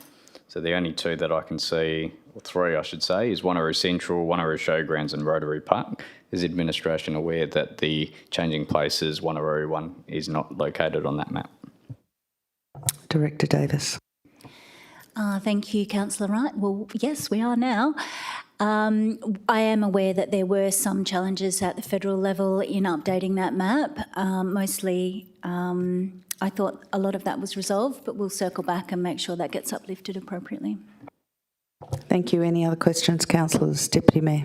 Yeah, just to finish up on Director Davies, just to follow up on Councillor Wright's question just then. But is a change in places facility classified as a public toilet, bearing in mind that you have a key and only key holders can access it? Director Davis. In response to that question, no, a changing places facility is a changing places facility and it is targeted to MLAT key holders only, and that's why the national toilet map was created to address that. So, for example, an adult change facility, which is of similar specification but not a higher standard, they do not qualify to meet the national toilet map either. Deputy Mayor Miles. Just to follow up from a question previously asked, might have been the Mayor, I'd like to understand the cost of the disability mapping. So when you come back with that information, I'd like to understand what that cost would be going forward. Thank you. Thank you. Any other questions, councillors? If there are no other questions, we now go to item 4.5, Facility Hire and Use Policy Review. Any questions on that item? Councillor Seif has a declaration. Thank you, Madam Mayor. With regard to item 4.5, Facility Hire and Use Policy, I disclose that as the Walga State Councillor, I am on the Honours Panel, which is the voting body that determines who receives WALGA, which councillors and administration receive WALGA awards. As a consequence, Councillor Seif, that's for the face. That's for the 4.6, not 4.5. Oh, sorry, I beg your pardon, 4.6. 4.6. We're doing Shall 4. I keep going? No, we know that we've done it for 4.6, okay? Anyone got any questions on 4.5? Deputy Mayor Miles. Yeah, thank you. Just I guess a quick one for Director Davies. On page 101, it does talk about that under your affected hirers audit, that there's only 11 hirers currently that has been identified as a possible needing some support to transition to the new charge that we're looking at doing. My question is why do we need to go and take 5 years to do this? Why can we not narrow that down and obviously do something immediately to those 11 hirers? Director Davis.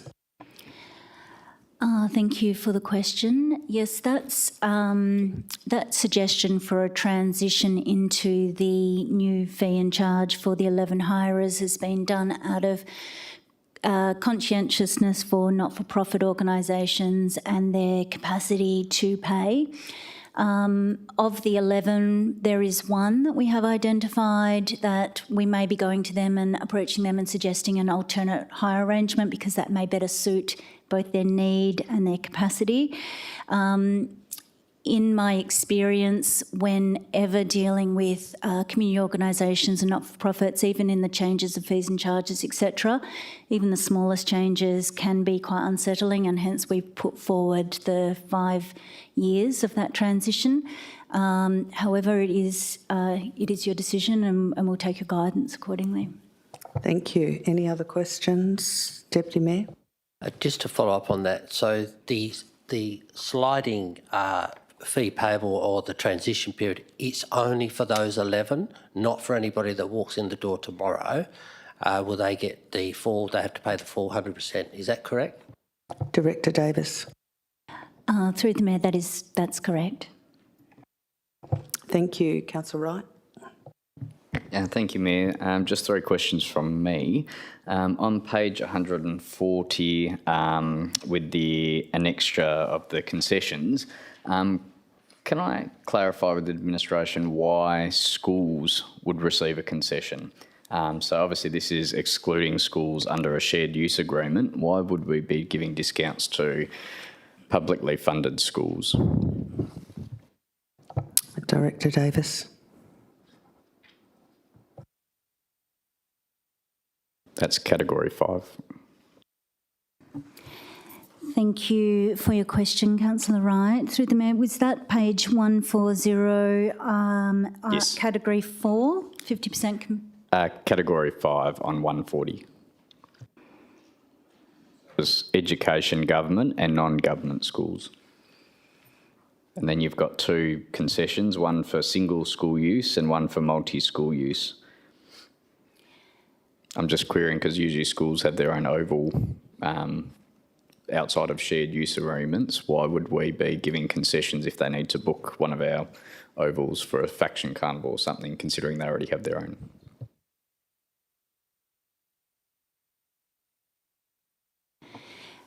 Thank you for your question. I would also like to preface before I hand over to Mr. Webb. I forgot your title, apologies. I think it's the Acting Manager of Community Facility Operations.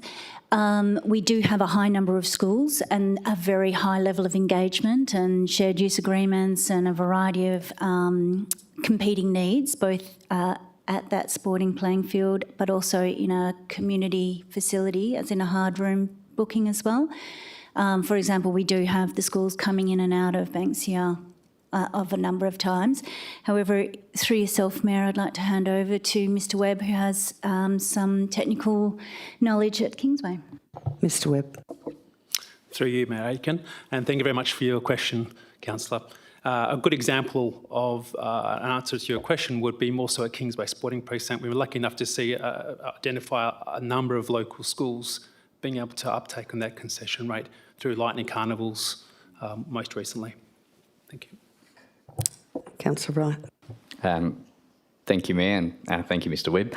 I suppose I'm just worrying about tidying that up, whether it applies to just regional spaces. I'm just hesitant that, let's say we had a local park, obviously we struggle with public open space, there's so many groups coming up through sports and stuff. I'd hate for schools to take out public open spaces that are used by the public, particularly schools that already have ovals. And I've sat on 2 school boards. I know school boards get budgets to manage their facilities. And I also know, because one of my relatives is an assets manager at one of the schools. So I'm aware of how schools work in terms of budgets. I'm just hesitant that it should be tightly, considering our review, audit and risk around concessions, they should be tightly controlled around who actually has access to those concessions. So can we make sure that it applies to regional facilities or have some sort of hierarchy as opposed to schools going out and blocking ovals? Not saying that's the case now, but a city of Wanneroo in 2040, when we have quadrupled the amount of schools that we have now and competing interests with sporting groups and people using, and dogs on lead and everything else in between, I'm just hesitant that we should have a clear guidance that schools can't be taking out public open spaces for a day to run whatever event they want. They should be limited to specific regional hierarchy spaces or district spaces, whatever it may be. So I'm just querying whether that's been looked at. Director Davis. Oh, thank you, through the Mayor. That's a really good pick-up, and thank you for that. We are constantly in front of council saying that our playing spaces are at a premium, that we don't have space enough, and let alone that planning. Perhaps if you approve between now and the changes to reports, or before this item comes to you in 2 weeks' time, given the magnitude of the analysis that would be required, we would be able to go back and look at some historical data, see which schools, the number of, or the quantum that are being applied with this concession, and perhaps work with you, given that you may like to put forward an alternate to the policy, to take that item out or to review it in some way to remove the 50% concession, or however you see fit. We'll work with you on that. Thank you. Not so much to take it out. I think it was just more whether that's been looked at. I don't know what the usage rates or how many people have accessed that. From me, it's not a huge issue at the moment, but obviously down the track it could be, as East Wanneroo and stuff come on, we're not going to be able to build that many spaces that quick. So just hesitant of that. And on page 141, there was a reference in the junior use category, which is on page 141, category 8. I note it says sporting use 50% concession of adult team fees. Is that supposed to be junior team fees? Yes, thank you. Director. Through the Mayor, thank you. Yes, we will make that administrative change. I just want to ask a point of clarification on item 5. From what I understand, for single school use, 50% concession for schools located outside of the City of Wanneroo, not for City of Wanneroo schools, and then for 100% of schools located within the City of Wanneroo. So we're looking at not giving a concession to schools within the City of Wanneroo and no concession for schools outside of the City of Wanneroo. I just want to clarify, is that your question and is that what you're looking at, Councillor Wright? So from my understanding, we're giving a concession to schools outside the City of Wanneroo of 50% and schools 100% within the City of Wanneroo. And you'd like to review that, is that correct? Correct. Thank you. Councillor Huntley. Thank you, Madam Mayor. Could I just ask for clarification? Because obviously we hire these schools as well, and we run events in the schools, especially like Kingsway and Peter Moyes. We do annual things in those schools. Do we pay a full fee for those, or do we get subsidised? Director Davis. Thank you for the question. We do have a fabulous relationship with the schools and we are often working very closely with them. It's heavily subsidised. I'd need to check if there is an exchange of finance for you on that arrangement and we can provide that information through to you. I am also aware that those opportunities are becoming few and further in between as available for us. Thank you. Any other questions? Councillor Wright. Thank you, Mayor. Just one more question from me, and I think it came from the Policy Review Committee when it originally came to us, and I suppose to put the issue to bed now. In regards to the Banksia Room and Jacaranda Court, which is still included in an extra 2, can I just seek clarification from administration? Community groups, not-for-profits, anyone who is obviously not commercial or government, etc., other than the categories specified in the policy, can hire out the Jacaranda Court or the Banksia Room for a function of some sort or any community event, but obviously it would be at a full cost without concession. Can I clarify that's still the case now? Director Davis. Yes, that is definitely the case, and Council have determined that in last week in the fees and charges, and so those rooms and spaces are available for them. Thank you. Any other questions on this item? If there are no questions on this item, we go to item 4.6, which I have got Councillor Seif's declaration already. Sorry, I put my card in the wrong section in my, in my folder. Would anyone like to speak to this item? I think it's just the change of terms of reference for the group. Any questions on this item? Deputy Mayor Miles. Yeah, just thank you. And I understand the terms of reference change and didn't really have a problem with that. My question is, Director Davis, was this one of the groups where Council was looking to disband? Director Davis. Thank you, Deputy Mayor Miles. Not to my knowledge, no. At the last revision of the committees and advisory groups, Council did opt to disband the Arts Advisory Group and the Heritage Advisory Group, and information, really important information from those groups is now being channelled through the FACE Advisory Group. So unless I'm not privy to that, that's news to me. Mr CEO would like to speak to that as well. Thank you, Councillor Miles. There's no plan in the short term for any particular group, but through the survey that we've recently conducted with council members around the council meeting policy, we have received some strong feedback from some elected members that they're feeling that the meeting schedule is quite burdensome. So that is sparking a review of councillor commitments to working groups, committees, council meetings, agenda briefings, so on and so forth. So we are going through a comprehensive review at the moment, and that will be part of a discussion paper that will be put to council at either a forthcoming policy committee meeting or concept forum, depending on agenda settlement in the next couple of weeks. Just want to ask a few questions that relate to what FACE does before we go any further.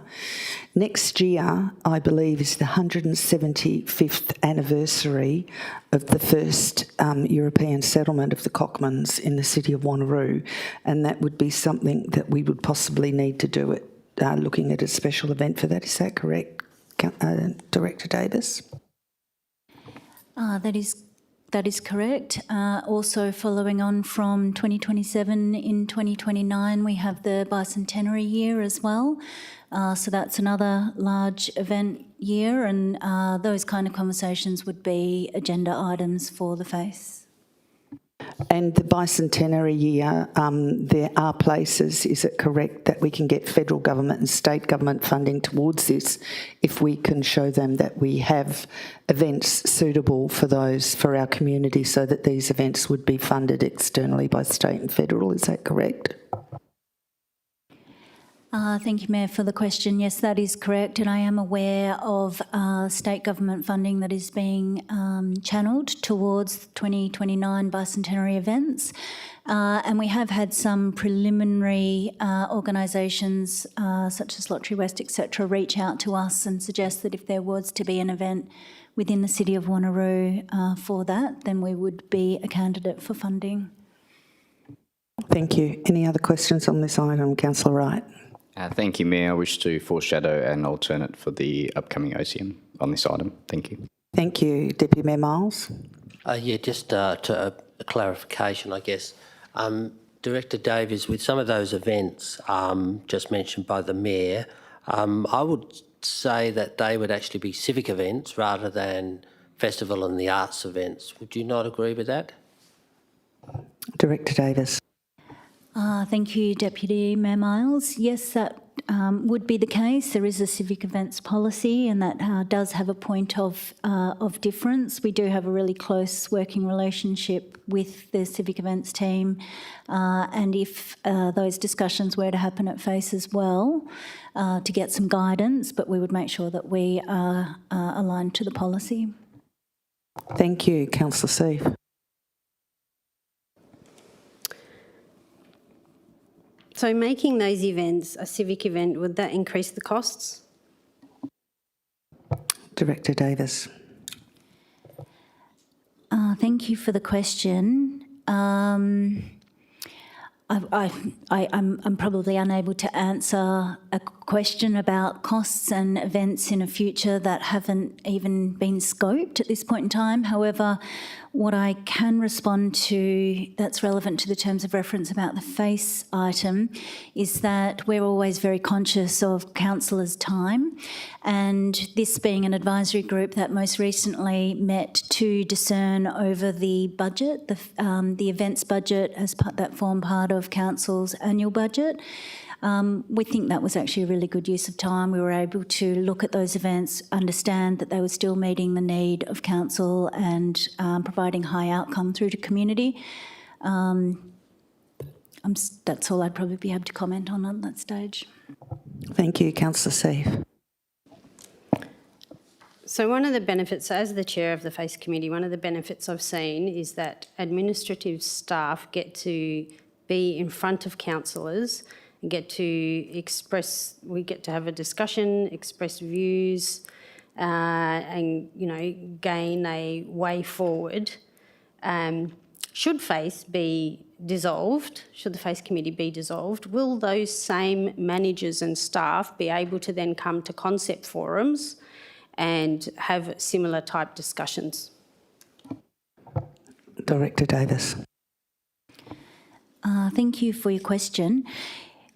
The most important thing is that we are financially responsible with council's funds. The the events program is around about the $600,000 mark annually. It's delivering around about 20 events annually, and we've recently started an evaluation program of those. So wherever there is a decision of a financial nature, we would naturally make sure that council's input has been sought.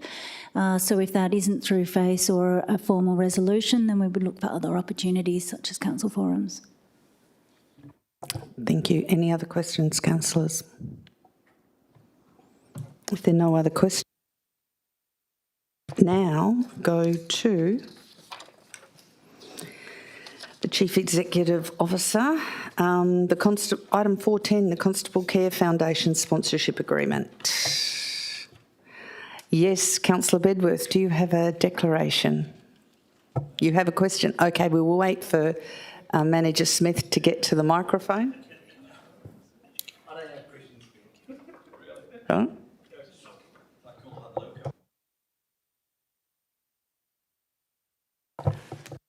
Sorry, Manager Carey. I got it right. Okay, Manager Carey, would you like to speak to this item? I certainly would, Mayor. Thank you very much. The purpose of this item is to bring the Constable Care Foundation sponsorship agreement for 26-27, 28-29 for discussion. This is a continuation of a partnership between the City and Constable Care, a registered harm prevention charity that has been ongoing for the last 15 years, and one we are hoping to continue. These programmes address a wide range of age-appropriate topics, including but not limited to protective behaviours, road safety, bullying, risk awareness, cyber safety, mental health and conflict resolution. A formal sponsorship with Constable Care facilitates a collaborative approach and strengthens the City's relationships with children and young people. I will lean on the expertise of Ms Nadev from a sponsorships perspective, and also Mrs Russell, Manager of Community Development, from an operational delivery perspective on this. Happy to take any questions. Thank you. Thank you. Councillor Bedworth, you had a question. Thank you, Matt. It's nice to get in first. Thank you for that. It's a good report, but I'd like to ask, I've got 3 questions for you, if I may. So the report indicates that the 25-26 agreement was intentionally limited to a 1-year trial. I'm just wondering what specific evidence has arisen from that justifies moving straight to a 3-year commitment?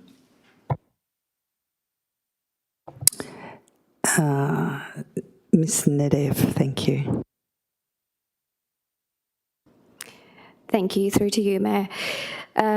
Previously, we've had the agreements with Constable Care over a 3-year term. Very recently, we changed the delivery model ever so slightly to incorporate safety school excursions, which then allowed us to trial it over a 12-month term, and now we're coming back to council for a 3-year term. Thank you. Councillor Bedworth. Thank you. Thank you for that answer. I'll caveat what I'm about to ask now with the fact that, look, I see Constable Care as, having value. But given the budget we've just been through, I think it's right and appropriate I ask these next couple of questions. Now, we've been asked to commit approximately $118,000 plus GST over 3 years.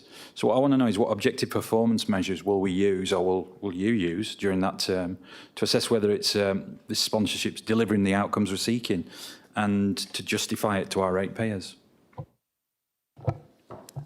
Ms Nadev. Over to you, Mayor. Bear with me just one moment. There is a deliverable in the agreement that allows us to track everything that Constable Care are doing, and we do receive constant updates through them, through the youth team as well, and then we do work very well together just to make sure we get all deliverables processed. It is, bear with me.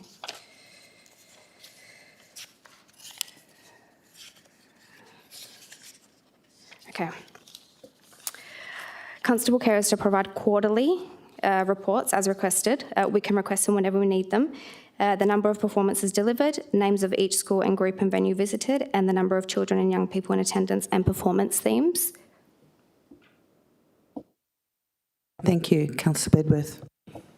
Thank you for that. Last question from me. As I said, I recognise the benefits that this programme can offer, but million-dollar question, can you explain why this should be funded by the City of Wanneroo and not by the Department of Education or state government?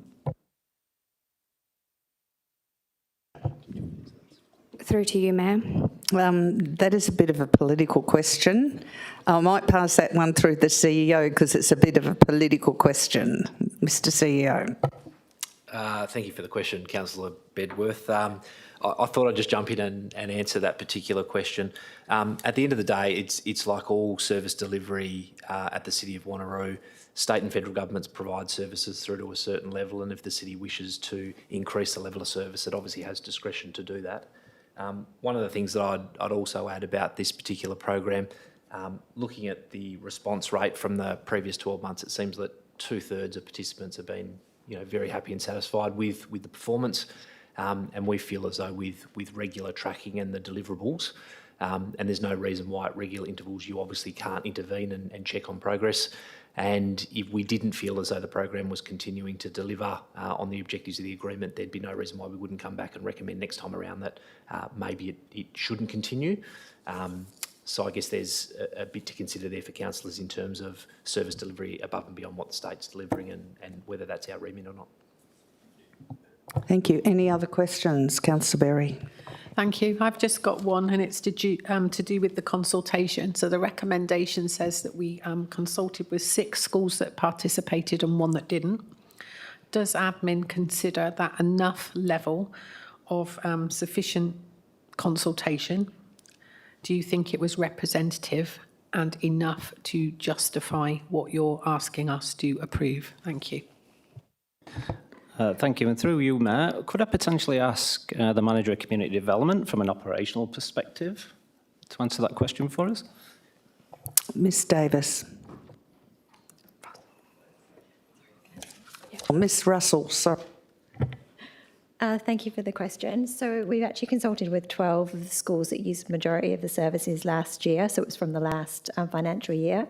Only 6 did respond. We do have a report that does provide feedback that we do get from the Constable Care Program that justifies the percentage of high value scoring in it. So whilst they were direct feedback that we went to, we do have indirect feedback through Constable Care.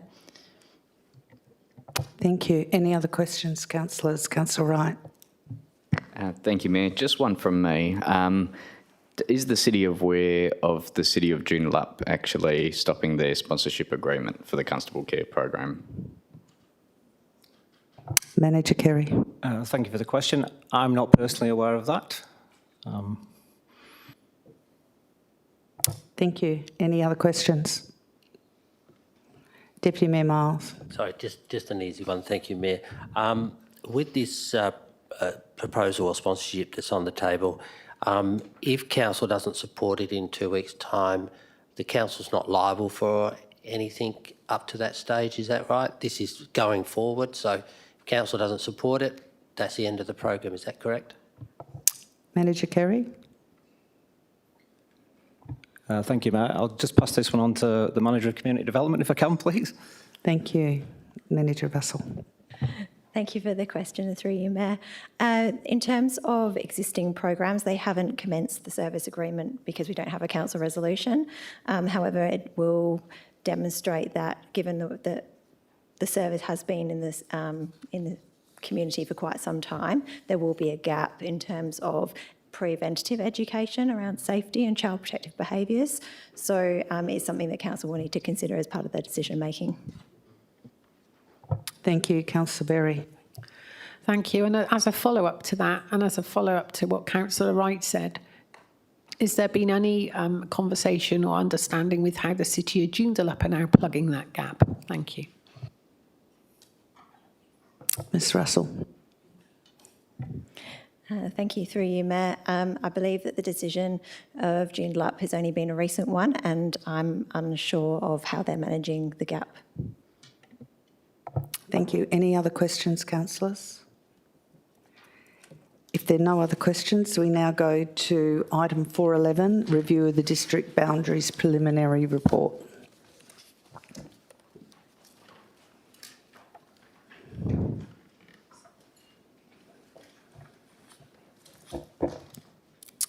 Ms Coles, would you like to speak to this item? Yes, thank you, and through you, Mayor. So the report presents the outcomes of the preliminary discussions regarding the feasibility of a potential review of the city's district boundaries. So the report does not initiate a formal review. Rather, it provides council with an assessment of the scope, resources, timeframes and risks associated with developing any future proposal under Schedule 2.1 of the Local Government Act 1995 and focuses on phase 1 of that process. So while the city has undergone substantial growth and change since its boundaries were established in 1998, advice received indicates that any district boundary review would be a significant undertaking requiring considerable financial investment, dedicated staffing resources, extensive stakeholder consultation and a multi-year commitment with no certainty of success. So we are happy to take any questions. Thank you, councillors. Do we have any questions on this item? If there are no questions on this item, we now go to item 412, which will happen next week. We've also got item 5, motions on notice. Councillor Berry has a motion on notice about dogs on leads, and item 5.2, Councillor Miles has a motion to commence SAT proceedings to challenge MRC's excessive fees. That'll be tabled at the next meeting. Item 6, we have late reports. Item 7, we have confidential item, so therefore we will go behind closed doors for item 7.1. Oh, that's a delayed item, so that will happen later.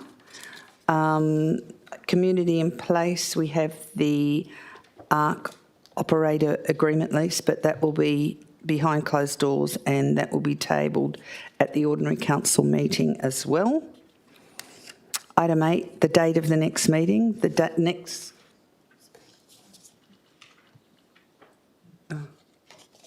Apparently, Mr. Director Singh has something he wishes to comment on. Yeah, thank you, Mayor. I circulated an email to council members last week about a tender report, which at this stage is confidential. If council members wish, I can just provide a bit of context, but we have to go behind closed doors on that one. Do councillors want context about item 7.1 behind closed doors before we go to OCM in 2 weeks' time?